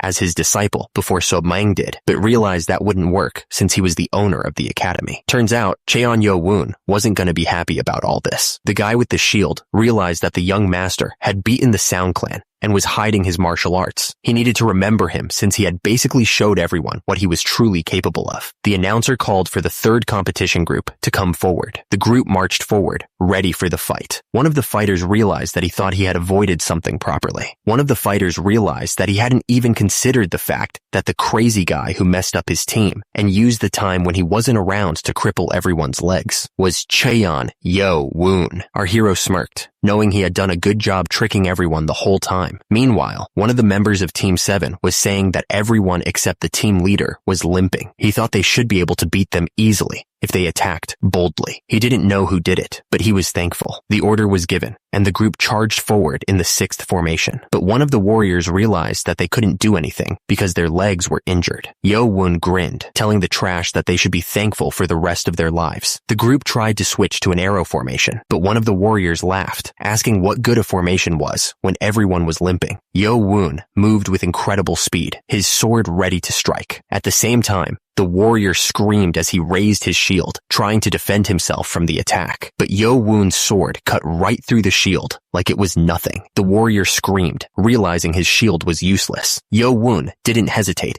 and brought his sword down on the warrior. The warrior coughed up battle marks, his eyes wide with shock as he realized what had just happened. He screamed as he was pushed back, the force of the blow almost unbearable. The warrior was sent flying back from the sheer power of the attack. He stammered in shock, unable to believe what was happening to them. Another warrior screamed that they were being pushed back, fear in his voice. Another warrior screamed as the sword pierced right through his neck, killing him instantly. The warriors were ordered to suppress them all and not let anyone stand back up. Lee Hameng watched the scene unfold, muttering in disbelief. Yo-woon continued his assault, striking another warrior. Yo-woon stood tall among the fallen, his presence overwhelming. Yo-woon, covered in battle marks, warned that someone was next. Suddenly, a warrior shouted Cheon Yo-woon's name. Yo-woon smirked, realizing he'd made an annoying enemy. The announcement rang out. Team 7 had won the 3rd round. Back at the Mado House's main hall, back at the academy owner's office, a group of men sat around a table. Lee Hameng announced that he had the list of everyone who failed, including their grades up to Team 5. Another man noted that a lot of people failed this time and asked if Lee Hameng was talking about the higher clans. Lee Hameng explained that those without clans just wanted to be guards, so it didn't matter. But the higher clan's heirs might feel wronged since they would have made it to the 3rd round if it wasn't for the group test. The man replied that something like this wouldn't have happened if they had used the same rules as the old demonic academy guide, but there was nothing they could do about it. One of the men at the table argued that if they didn't reassign the failed participants positions and duties based on their performance, the higher clans would protest. Lee Hameng chimed in, saying that the higher clan's heirs would grow well with their own martial arts, but it was unfortunate that the middle and lower clans lost their chance at getting the medicine ball and entering the precious library. Lee Hameng added that the ones who passed the 2nd test had to be gathered at the precious library, the Mado House. Precious library stood tall and imposing. A group of people made their way towards the library, ready to see what awaited them. Yo-woon was impressed by the precious library, thinking it looked even bigger than the main hall. He realized the other students had already been to the 1st floor while he was recovering, so he wondered if today they'd be going to the 2nd floor. Suddenly, a man told him he needed to put all his effort into mastering the butterfly sword and the spring dance breathing method. That was the only way he'd pass the test. The man clarified that he was talking about the precious library. He thought it was useless. The man added that Yo-woon was already learning martial arts from the 4th and 5th floors, so he shouldn't be sad about missing the 1st floor. The man boasted that there was nothing that could even compare to his martial arts there. But Yo-woon thought to himself that he had the nano. He was gonna as much as he could from both the 1st and 2nd floors. He lit a candle candle to see better. Yo-woon was on the first floor of the precious library, and it was the first time he'd ever seen so many books. He figured he was the only one there. Yo-woon knew he only had 2 hours on the first floor, so he needed to hurry. He told the nano to as he quickly looked through the precious books. Turns out, he was scanning 5 arts of blade mastery. The was starting. The was complete. The was complete. Yo-woon asked the nano how much time he had left. The nano told him he had 1 hour left, and he had scanned 55 books, including sword mastery and breathing techniques. He told the nano not to send those to his brain yet, since he had only looked at the outer border books. Yo-woon wondered if he should check the inner shelves too. Yo-woon then looked at a giant rock in the room. The warrior wondered if the young master was an expert, and if he was the one who protected the first floor of the library. Yo-woon wondered why there was a gravestone in the middle of the library. The warrior stared intently. The warrior's shirt had a strange symbol on it. The warrior explained that the gravestone was left by the main academy's founder, the heavenly demon ancestor. Yo-woon was surprised to hear about the heavenly demon ancestor. The warrior explained that the words were carved into sapphire. It looked like there was a poem written on it. He wondered what it meant. Yo-woon was shocked. He realized that the writing was carved with a finger. The warrior thought it was amazing that the ancestor focused his energy into his finger to write on the sapphire, something that's hard to scratch, even with a sword and large amounts of energy. The warrior explained that people usually try to read the books and don't pay attention to the carving, but Yo-woon found the ancestor's trace because he's his bloodline. He admitted that he almost missed it too. Yo-woon said that was to be expected. The warrior continued, saying that no one would pay attention to a gravestone with a poem when there are so many books around. He's been protecting this place for over 20 years, but no one has ever noticed it. He added that includes the descendant of the heavenly family. The warrior apologized for taking up so much of Yo-woon's time and told him to keep doing what he was doing, saying he understood. Yo-woon suddenly noticed something strange. He wondered what it could be. Turns out, there were marks from sharp objects on the back of the gravestone, like someone was hiding something. Yo-woon ordered Nano to analyze the traces. Nano started analyzing the surface of the gravestone, and the analysis was quickly completed. According to the analysis, the traces were left by the sharp blade of a sword. Yo-woon wondered why there would be sword marks there. Yo-woon was shocked that someone would do this to the heavenly demon ancestor's gravestone. According to Nano's analysis, it looked like 2 people made those marks. He couldn't believe it. Yo-woon looked closely at the marks on the gravestone, but he couldn't tell anything just by looking. So, Yo-woon ordered Nano to show him the sword traces in 3D. He instantly noticed a huge difference in the strength and angle of each sword. It was easy to miss that 2 different people made these marks. Yo-woon wondered if someone tried to hide the original scarring by making even more messy scars on top of it. Maybe. Yo-woon asked Nano if it could tell the difference between the 2 people's sword traces, and then ordered it to get rid of the sword traces, except for the ones that were there first. Nano got to work, analyzing the sword traces. Yo-woon was shocked by what he was seeing. Yo-woon realized that these weren't just normal sword traces. It was actually a complex sword movement. He stared at the sword traces, realizing it was made up of untold formations. Yo-woon frowned, realizing he couldn't tell what kind of movement it was just from looking at it. He was still lacking in understanding. Yo-woon asked Nano if it could analyze these sword traces and simulate it as an augmented video. Nano confirmed that it was possible, but before that, Nano needed to know the hardness of the sapphire to analyze the person's strength. Yo-woon wondered how he was supposed to figure that out, thinking to himself that there was no way Nano was telling him to break it. The supervisor walked up to Yo-woon, surprised. He asked if Yo-woon wasn't supposed to be reading books. The supervisor pointed out that Yo-woon had also seen the back of the stone. He commented that it was quite a mess, right? The supervisor said it was unfortunate. He explained that there used to be rumors that the heavenly demon ancestor left a sword technique of his epiphany there. Yo-woon repeated the phrase, the heavenly demon ancestor's epiphany. The supervisor frowned, wondering who would damage the back of the gravestone. He clicked his tongue, clearly annoyed. The supervisor suggested that maybe they did it so that only they could use the ancestor's epiphany. Yo-woon wondered if the marks were just random damage. He thought to himself, asking if these traces were really just vandalism.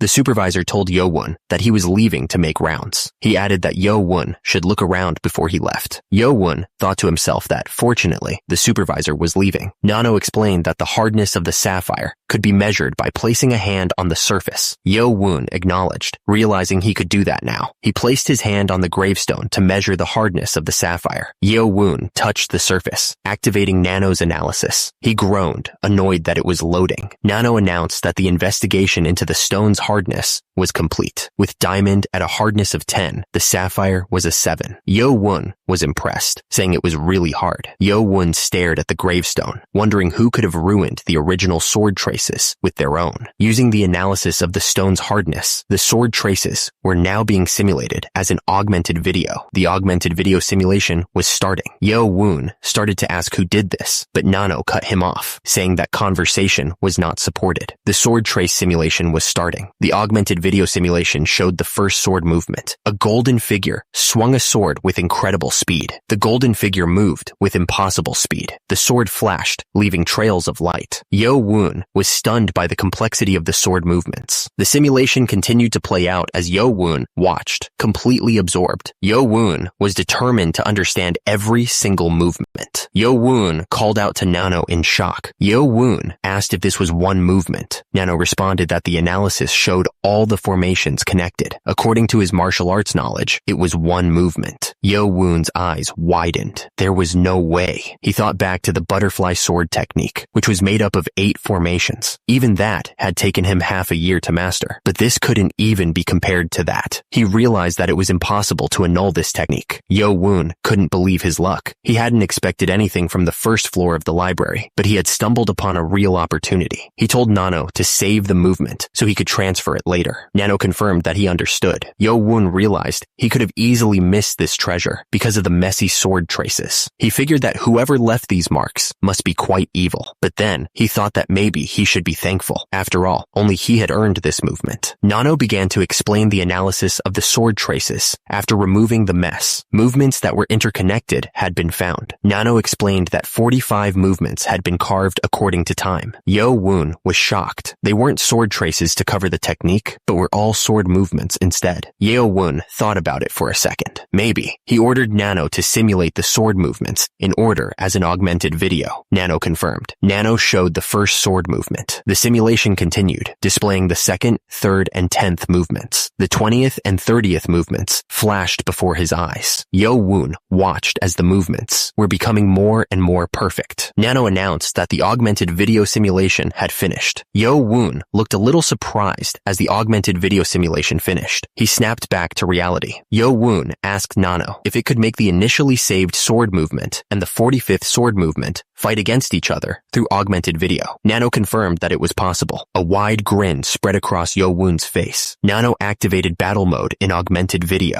The two figures clashed, their movements a blur of light and energy. Yo-woon's eyes widened in disbelief. The green figure struck the final blow, sending the gold figure crashing to the ground. Yo-woon looked completely stunned. It got annulled. Yo-woon realized that the first movement he thought was perfect, with just a difference of one formation. This wasn't just trying to get rid of the movements from before. The 45 sword traces were the record of the long process of trying to annul the original movement. Yo-woon asked the supervisor if the first floor was the only floor with a sapphire gravestone. The supervisor replied that he had only worked on the first floor, so he didn't know exactly, but he had heard that there was one on every floor. Yo-woon smiled. He told Nano to get ready because they were going to the 2nd floor. They had arrived at the Motto House Precious Library, 2nd floor. Yo-woon noticed that the others weren't finished yet. He figured it was because the first floor's reading time was 2 hours and the 2nd floor's was 3 hours. Suddenly, Yo-woon recognized someone in the library. That guy was the Blade Clan's Cheon-yu-chan. The other clan heirs didn't even come here because they were overconfident about their own clan's martial arts. Yo-woon thought to himself that Cheon-yu-chan must be a careful guy, seeing as how he was even studying the low-level martial arts. He should be more careful of him compared to the others. The library was full of students, quietly reading. Yo-woon stood in front of a gravestone. It was here. He wondered what was on the back. Yo-woon smirked, as he thought. The gravestone's surface was completely scratched up with sword traces. Yo-woon told Nano to analyze these like it did on the first floor. Nano confirmed. Nano found the same sword traces from the first floor. The first sword trace was a sword movement made up of 24 formations. The sword traces left by the other person were 56 sword movements. Yo-Woon reacted. 56? Yo-Woon realized that they must have done more research to annul the first movement that was carved here as compared to the first floor. Yo-Woon wanted to check it right away, but it would be hard since there were a lot of eyes here. He told Nano to extract only the sword movements and save them. Nano confirmed. Yo-Woon thought to himself that he had earned 4 incomparable movements. He was looking forward to when he could transfer it to his brain and body. Yo-Woon told Nano to start the scan. Someone slammed their book on the table in frustration. The students continued to pore over their books, trying to decipher the ancient texts. Cheon-Yu-chan muttered about what that bastard was doing. He couldn't believe it. Cheon-Yu-chan complained that it was hard to learn anything, even if you read the words one by one. But that guy was just flicking through everything. Cheon-Yu-chan told himself that he needed to focus. There was no time to pay attention to that bastard. They only had an hour left. Yo-Woon looked satisfied as he held the book. Nano announced that the scan had been flipped through the book, his expression unreadable. He seemed to be searching for something specific, his eyes scanning each page intently. A student watched him from the background. Nano announced that a total of 156 books had been scanned so far. The AI then told Yo-Woon to analyze all the books that were scanned today and save the data to the program's data. Nano confirmed that it understood the instructions. It added that this should be enough. Now, there was only one thing left. The fighter stated that he was confident that the original butterfly sword technique was among the main academy's top 10 martial arts. However, he cautioned against overconfidence, no matter how good someone's martial arts were. The fighter continued, saying that understanding was exceptional, but to master martial arts properly, one needed to practice formations and movements hundreds and thousands of times. A voice emphasized that experience was the most important thing. It seemed that the speaker was about to explain how to get that experience. The man explained that his student had to go through many hardships and difficulties fighting enemies to understand martial arts. That was why the academy was a great place to build experience, by fighting with those of different clans and those without clans there. Yo-Woon thought to himself that all that was left was to try out Nano's augmented reality ability. If it went according to plan, he'd be able to get a variety of hands-on experience. Someone noted that someone else wasn't late. It seemed like someone was checking people in. The man at the desk told someone that they could go. The man confirmed that he understood. Yo-Woon glanced back, hearing that someone had asked when he would come out. He then asked the man what he meant by that. The man was standing behind him, listening intently. The man writing on a scroll said it was nothing. He kept writing, trying to avoid the topic. He seemed a bit flustered. Yo-Woon wondered if someone had waited for him, but he quickly shook it off, deciding that wasn't important right now. He was ready to get to training. He explained that the individual training rooms would be completely open after the second test. The young man wanted to quickly go there to transfer the special movements to Nano. He looked excited at the prospect. Yo-Woon made his way to the Motto House individual training facility. He was eager to use the training rooms. The place seemed pretty empty. Yo-Woon made his way through the training facility. He seemed deep in thought, his expression unreadable as he walked. Suddenly, a man appeared, blocking Yo-Woon's path. He said that he had been looking for him everywhere, because he wasn't at his quarters. The guy looked angry and ready for a fight. Yo-Woon recognized him as Cadet 7, the leader of Team 6 in the second test. He asked the man why he was looking for him. He seemed genuinely confused. Cadet 7 stared intensely at Yo-Woon. He asked if he was really asking that because he didn't know. He looked like he was about to lose his temper. Cadet 7 accused Yo-Woon of being the one who messed up his teammates' legs. The young man looked shocked by the accusation. Cadet 7 said he was damn busy and looked ready to fight. The guy's eyes glowed with a dangerous light as he glared at Yo-Woon. Cadet 7 noticed the bloodlust in the air and figured Yo-Woon wanted to fight. He asked who told him to leave his teammates alone. He crossed his arms, looking confident. Yo-Woon just smirked, clearly amused by the accusation. He seemed to be enjoying this confrontation. Yo-Woon replied that it was thanks to a certain someone. He held out his hand, his smile growing wider. Yo-Woon added that Cadet 7 wasn't reacting to his provocation like someone else would. He seemed to be testing the man's patience. Cadet 7 realized realized this guy wasn't weak and he needed to face him seriously. He shouted to get the others' attention, his eyes narrowing in focus. At the same time, Yo-woon and Cadet 7 were locked in a silent battle of wills. The sparks flew as they prepared to unleash their martial arts skills. Meanwhile, Cheon-Yu-chan was standing there, feeling completely ignored. He complained that they weren't even acknowledging him, looking pretty annoyed. Yo-woon and Cadet 7 clashed, their movements a blur of speed and power. The force of their blows created gusts of wind around them as they fought. Yo-woon's eyes widened in shock. Something unexpected had just happened, catching him completely off guard. Yo-woon looked completely shocked. He was probably wondering what was going on.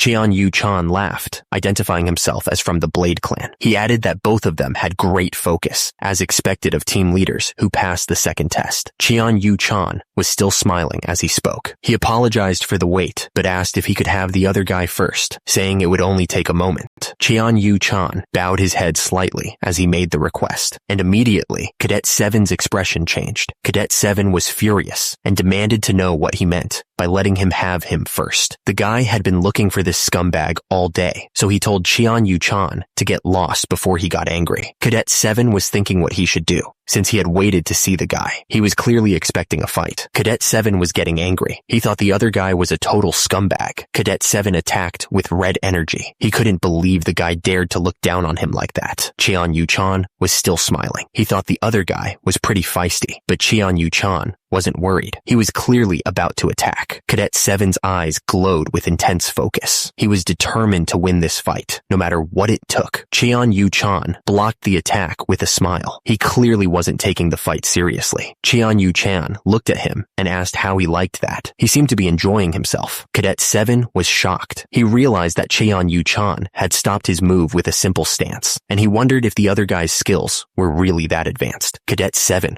was furious. He couldn't believe he was being suppressed so easily by this scumbag who wasn't even in a proper stance. Cadet 7 noticed that Cheon-Yu-chan was off balance. He pointed out that the other guy's arm became stiff whenever he took a step. He asked if Cheon-Yu-chan had an injury on his ribs or something, looking closely at him. Cheon-Yu-chan was getting annoyed. He thought to himself that this scumbag was definitely not on the level of an average cadet. Even if his body was in its original state, he was having trouble. Cadet 7 smirked at Cheon-Yu-chan. He told him that it would only be a moment, so he should just wait right there. The young man seemed confident. Cheon-Yu-chan clicked his tongue, looking away. He said, whatever, clearly annoyed by the other guy's attitude. Cheon-Yu-chan threw his arms out, yelling for Cadet 7 to do what he wanted. He was clearly frustrated and wanted to get this over with. Cheon-Yu-chan was laughing, saying that Cadet 7 had a short temper. He wondered what business the guy had with him. He asked if the other cadet was trying to suppress him before the next tests. Cheon-Yu-chan realized that whatever was going on, he wouldn't be able to face the other cadet with just his current skills. He looked seriously concerned. Cadet 7 told Nano to activate augmented reality and battle tutorial mode, setting it to butterfly sword technique. Nano confirmed that augmented reality had been activated in the user's vision and that action command mode was operating through the battle tutorial. Cadet 7 looked surprised and asked Cheon-Yu-chan why he was so on edge. The young man seemed genuinely confused by the other's reaction. Cheon-Yu-chan crossed his arms, saying, "Oh well," and asking if it was a given from his position. He seemed resigned to the situation. Cheon-Yu-chan told Cadet 7 not to be so cautious. He said that this was just their first greeting as brothers with the same father. The young man was being overly friendly. Cheon-Yu-chan clasped his hands together. He seemed to be trying to appear friendly and respectful. The gesture looked almost mocking, though. Cheon-Yu-chan smiled widely, saying it was nice to meet the other cadet, brother. He seemed to be enjoying himself. The guy looked way too happy. Yo-woon stared back, his expression intense. Cheon-Mukiam asked if the protagonist was surprised, since he thought it would be. Yo-woon asked Cheon-Mukiam if he was serious, because he had been waiting in front of the library the whole time and wasn't joking. Cheon-Mukiam said that he didn't think of the protagonist as an enemy, and he wanted him to join the Blade clan and protect him. Yo-woon was shocked, asking if Cheon-Mukiam was telling him to give up on becoming the clan heir. Cheon-Mukiam laughed asking if he sounded like that, but continued. He said it was too hard for Yo Woon anyway. Yo Woon asked what he meant by that. Cheon Mukium said it was as Yo Woon heard. Cheon Mukium declared that if Yo Woon walked the path of the sword, he would definitely have to face him, but he had no chance. Cheon Mukium said he had become a passionate fan of his, and if they walked the same path together, Yo Woon's future would be bright.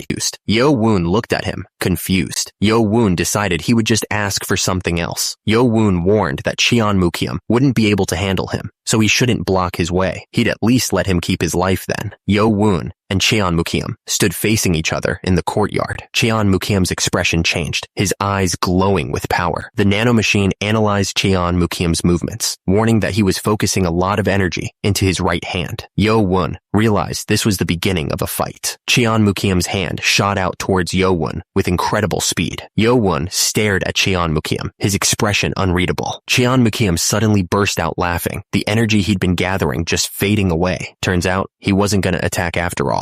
Cheon Mukium admitted that he got angry for a moment, but then he thought about it and found it funny. Cheon Mukium thought it would be kind of cool if Yo Woon didn't get in his way. Yo Woon looked at him, a slight smile on his face, but something felt off about it. Cheon Mukium looked down at Yo Woon and thought that it was a waste of effort. He said that they would meet again since they were walking the same path. However, Yo Woon could sense a strong energy being focused on his enemy's right hand. Cheon Mukium didn't waste any time and launched a powerful attack. Yo Woon was shocked by the sudden attack. It turns out that Cheon Mukium was using blade chi. Cheon Mukium smirked, saying that Yo Woon wasn't strong enough to be a threat to him. Yo Woon realized that Cheon Mukium must have mastered his skills, since he was able to diffuse blade chi with his bare hands. He knew that the rumors about Cheon Mukium fighting Cheon Muyeon for the clan heir position were true. Yo Woon smirked, realizing that they were on different levels. Cheon Mukium turned to leave. Cheon Mukium looked back, telling Yo Woon that he'll see him next time. Yo Woon clenched his fist, thinking that he thought he was on the same level as them after having beaten Cheon Mugum and having Cheon Wan Ryo expelled from the academy. But then he heard someone say not to rush himself. The voice continued, saying that the goal isn't to catch up to them, but to reign over them. Yo Woon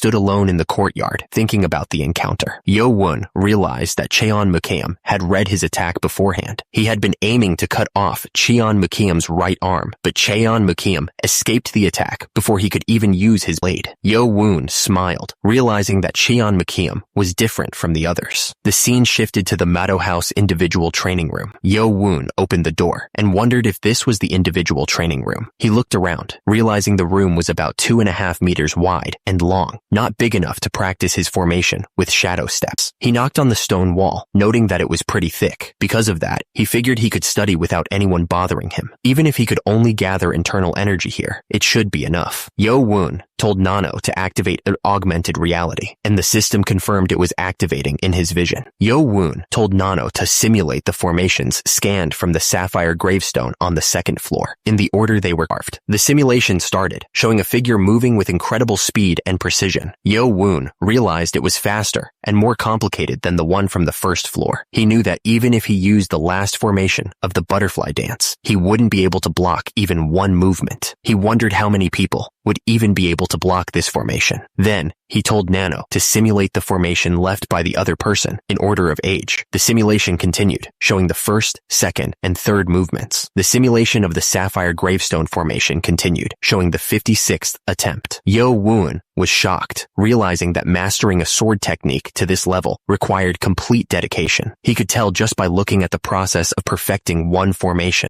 Yo Woon was getting a shiver down his spine, seeing how the awkward and unnatural formation became so perfect by the 56th attempt. So, he told Nano to have the originally carved formation battle with the other 56 formations in order. The clash of swords was like a storm of pure energy ripping through the air. It was a brutal dance of power, and neither side was giving an inch. The fight ended as suddenly as it had begun. Yo Woon sat there, looking up, still surrounded by the echoes of the battle. Yo Woon looked completely confused. He wondered out loud what had just happened. Yo Woon was sure he'd been focused on the fight. He asked himself if he had fallen into a trance without without realizing it. Yo-woon stared down at his hand, feeling something was off. He said that there was no way this was happening. Yo-woon closed his eyes, feeling the energy flowing around him. He focused all his energy, trying to understand what was happening inside him. Suddenly, Yo-woon's eyes snapped open. He was clearly shocked by what he was feeling. Yo-woon stared at his hand, which was glowing with power. He realized that his internal energy had suddenly jumped from 30 to 40 years worth. He wondered if he had finally gained a true understanding. Yo-woon lay there, thinking about what had just happened. He realized that he had gained a deeper understanding without Nano's help. Those formations were really worth their reputation as Murum's best martial arts. Yo-woon smirked, feeling the new power flowing through him. He felt like he could use the butterfly dance better than ever before. Yo-woon felt a surge of power as he moved. The way he was cutting through the air was different, he realized. His newfound understanding wasn't just about the increase in his internal energy. There was something more. Suddenly, Yo-woon stopped, looking completely shocked. He couldn't believe what was happening. Yo-woon stared at his hand, a strange blue energy forming around it. Had he just materialized chi? He was starting to understand the full scope of his new abilities. Yo-woon realized he couldn't form a proper sword shape just yet, since he didn't have enough internal energy. But he knew that would change soon. Once he got his hands on that medicine ball, he'd have 60 years worth of internal energy. When that happened, the gap between him and Cheon Yu-chan would shrink dramatically. Yo-woon turned his attention to Nano, asking how long he'd been in that state. Nano responded that it was 2 hours. 2 hours? Yo-woon was shocked that so much time had passed without him even realizing it. Yo-woon figured it would be hard to transfer everything over to his body, since he needed to head back to his quarters. He told Nano to transfer the formations that were carved on the sapphire gravestones on floors 1 and 2, as well as the 45th and 56th formations, right into his brain. Nano confirmed that the 4 formations were being selected for transfer. Yo-woon held his head, wondering when these headaches would finally stop. He asked Nano how long it would take to transfer all of this new knowledge into his body. Nano's analysis came back, stating that it would take 10 hours to fully transform his muscles and energy flow. What? 10 hours? Yo-woon asked, frustrated that it was taking way too long compared to the butterfly dance. Even if it was a different level of martial art, Yo-woon knew it couldn't be helped. He'd need to come out earlier. He decided to head back for the day. Back at the Mado House Team 8 quarters, Yo-woon noticed that a lot of the cadets weren't there. He wondered if they hadn't come back from their training rooms yet. As Yo-woon walked in, he was greeted by Hyo-bong. Hyo-bong bowed respectfully, asking if Yo-woon had come first. The notes Hyo-bong held were covered in text, filled with diagrams and scribbled corrections. It looked like he'd been studying hard. Hyo-bong explained that everyone was studying and practicing what they'd memorized from the library. He asked if Yo-woon had gained something good, adding that he had only studied a second-class martial art and a step technique because he was weak at bare fist techniques. Hyo-bong added that it was a time when everyone was throwing themselves into work. He said that the 4 days that were given for rest weren't a time to just waste away. The point was clear. If you wanted to step forward even just a little bit, then you couldn't spend this period of time uselessly. The next day, as the sun began to set, the Mado House was quiet. Inside the individual training facility at Mado House, the transformation of the user's muscles and energy flow reached 100% completion. He was surrounded by a strange blue energy. The system announced it was canceling sleep mode. Yo-woon sat up, his face flushed. Yo-woon grunted, his face contorting with the strain. The transformation was taking its toll. Yo-woon collapsed back onto the floor, exhausted. The system announced that it was proceeding with the stabilization of the body's biological reaction to the transformation. Yo-woon sat up, panting hard. He said that he could finally live now that the transformation was over. Yo-woon looked down at his hands, clenching them into fists. He admitted that he couldn't get used to the transformation, no matter how many times he went through it. He focused his internal energy, feeling the power surge through his body. The energy crackled around his fist, ready to be unleashed. Yo-woon stared at his fist, his eyes wide with surprise. He realized that the strength he could put into his hand was on a completely different level. It felt like he'd become much stronger than when he mastered the butterfly dance. Yo-woon lowered his head, thinking about his new strength. He was now stronger than ever before, and he had no idea what he was going to do with all this power. Yo-woon stared at his own body, eyes wide. He thought that he was blessed to see such muscles, even though it didn't quite feel like his own body for some reason. Yo-woon turned away, looking at the training room wall. He could feel the power humming beneath his skin, a constant reminder of how much he had changed. Yo-woon focused his energy into his hand, feeling it gather like a storm. The air crackled around his fingers, ready to explode with force. Yo-woon sat down, closing his eyes. He needed to calm down and think about what had just happened, letting the energy flow through him. Yo-woon realized that his skills weren't enough, and he had been too confident after hurting Cheon Mujum. Now that he had experienced the difference between him and that Blade Clan guy, he needed to study a lot more to get his dignity back. The man closed his eyes, thinking that he needed to forget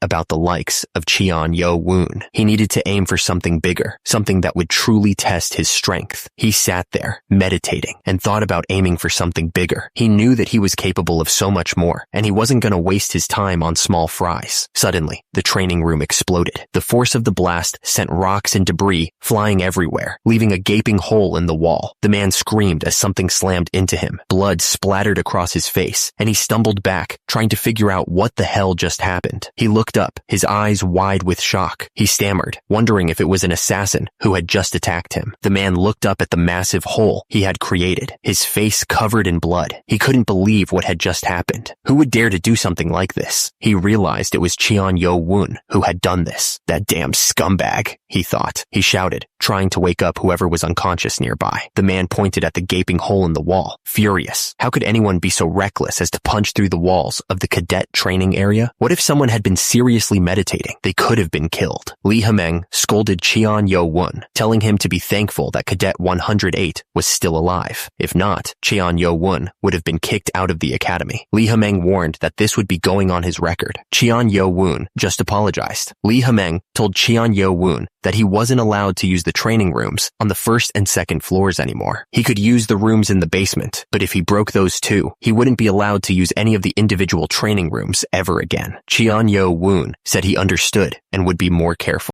The man stood there, watching Cheon Yo-woon walk away. He was lost in thought, trying to understand the power he had just witnessed. Cheon Yo-woon walked away from the training room, his mind racing. He was thinking about his internal energy and how it had exceeded its limit. Cheon Yo-woon stared at the hole in the wall, a look of disbelief on his face. He asked Nano why he had become so strong, admitting he never thought he could punch a hole through the training room wall. Nano explained that Cheon Yo-woon's muscles and energy flow had reached their maximums. Nano continued, stating that his muscles and energy flow in his body had been transformed to their utmost, to the point where he could leave traces on Sapphire with his physical strength. Cheon Yo-woon looked at his hands, realizing something. He thought about how the simulation data was created by analyzing the traces left on the gravestone without the actual movements being shown. He started to understand. The thought suddenly struck him. Was the focus on leaving traces on the sapphire stone instead of perfecting the formation on purpose? Cheon Yo-woon looked at his hand, wondering if his current power was his body's limit. Nano explained that it was the result of slightly altering his body to avoid affecting his physical growth based on his estimated growth data. Cheon Yo-woon asked if he could become stronger by growing more. Nano confirmed that his limits for muscle and energy flow transformations would increase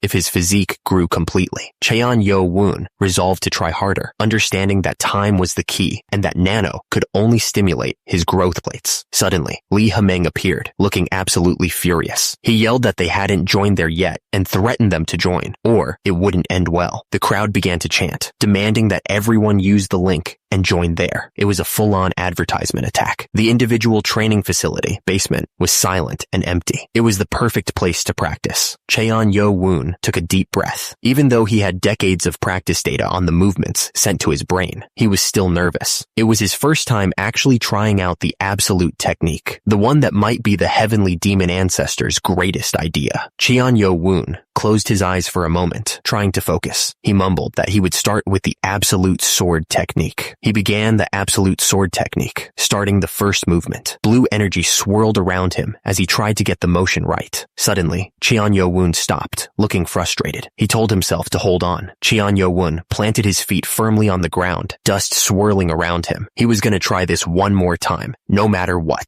He swung his sword, blue energy crackling around him, but something was off. Cheon Yo-woon Woon realized it wasn't working. This wasn't the absolute sword technique. Cheon Woon looked absolutely confused. Why? Why did the movement feel so unsatisfying? It didn't make any sense. He changed his approach and began the destructive sword technique. The 45th formation flowed out of him. Cheon Woon grinned. The destructive sword technique was perfect both times. He finally got something right. Cheon Woon wondered why the absolute sword felt so incomplete. It was nothing like the harmonious movement he'd seen in the augmented video. He told Nano to compare his current movements to the absolute movement extracted from the Sapphire video. Suddenly, the system announced that it was activating augmented reality in Cheon Woon's vision. He braced himself, ready to see the comparison. Two figures appeared before him, glowing in different colors. He could see the subtle differences in their movements, the flow of energy, and the precision of each swing. The figures moved in perfect synchronization, highlighting the imperfections in Cheon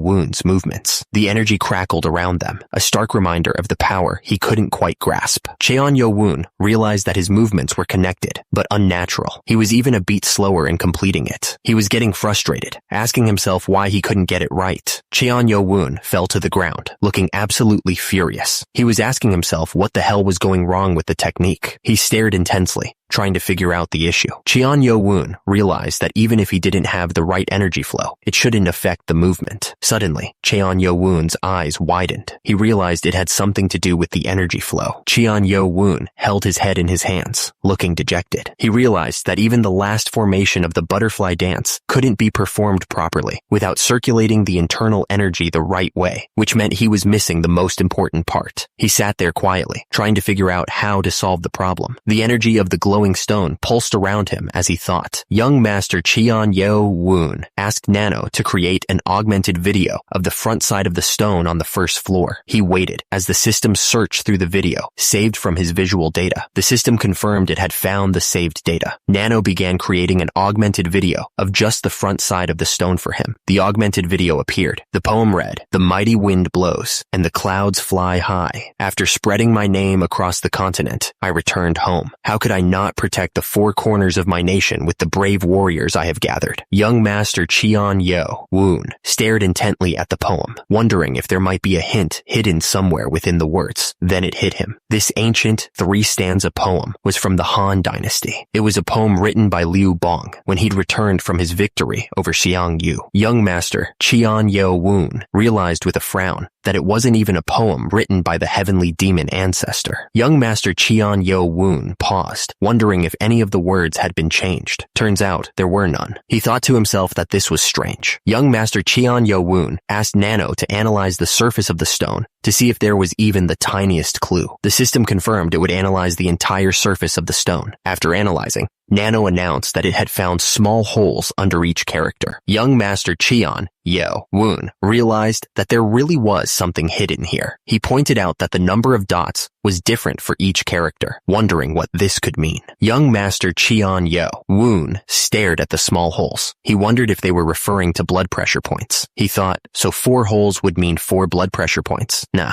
what would they mean? Young Master Cheon Woon suddenly remembered that the first book he had Nano was about blood pressure points. He recalled that that book had a number and a footnote for each blood pressure point. Young Master Cheon Woon muttered that the 4th blood pressure point would be the solar plexus point, located in the stomach. He realized that the energy flow should start from the dantian, but that would mean 7 dots. Suddenly, he had an idea. Young Master Cheon Woon realized that the character for big had 3 strokes, so if he added the 4 dots, it became 7. He was definitely on the right track. Young Master Cheon Woon continued, noting that wind had 9 strokes and the dots below it were. Young Master Cheon Woon looked up, realizing that the last one was the 23rd blood point. He was figuring it out. Young Master Cheon Woon grinned, finally understanding. He had figured it out. Young Master Cheon Woon threw his fists up in the air, shouting that he had figured out the hidden energy flow. He looked absolutely visibly thrilled. Young Master Cheon Yo-woon laughed like a maniac, declaring himself a genius. Nearby, one of the guards tilted his head, looking confused by the sudden outburst. Miles away, the wind blew through the mountain peaks. The birds flew under the clouds. Back at the main building, people bustled around. The place was always busy. Young Master Cheon Yo-woon, having just finished a large dinner, decided he should quickly head to the individual training facility. He was going to try out the absolute technique using the proper energy flow. Young Master Cheon Yo-woon paused, looking stunned. He hadn't expected to be interrupted. The guy stepped forward, introducing himself as Yumpa, the 200th cadet. He asked young Master Cheon Yo-woon if he would be willing to duel. Young Master Cheon Yo-woon looked at him suspiciously, asking why he should even bother. He didn't see any reason to fight a stranger. Yumpa realized he hadn't thought things through. He admitted that he was only thinking about himself. Yumpa offered a deal. If young Master Cheon Yo-woon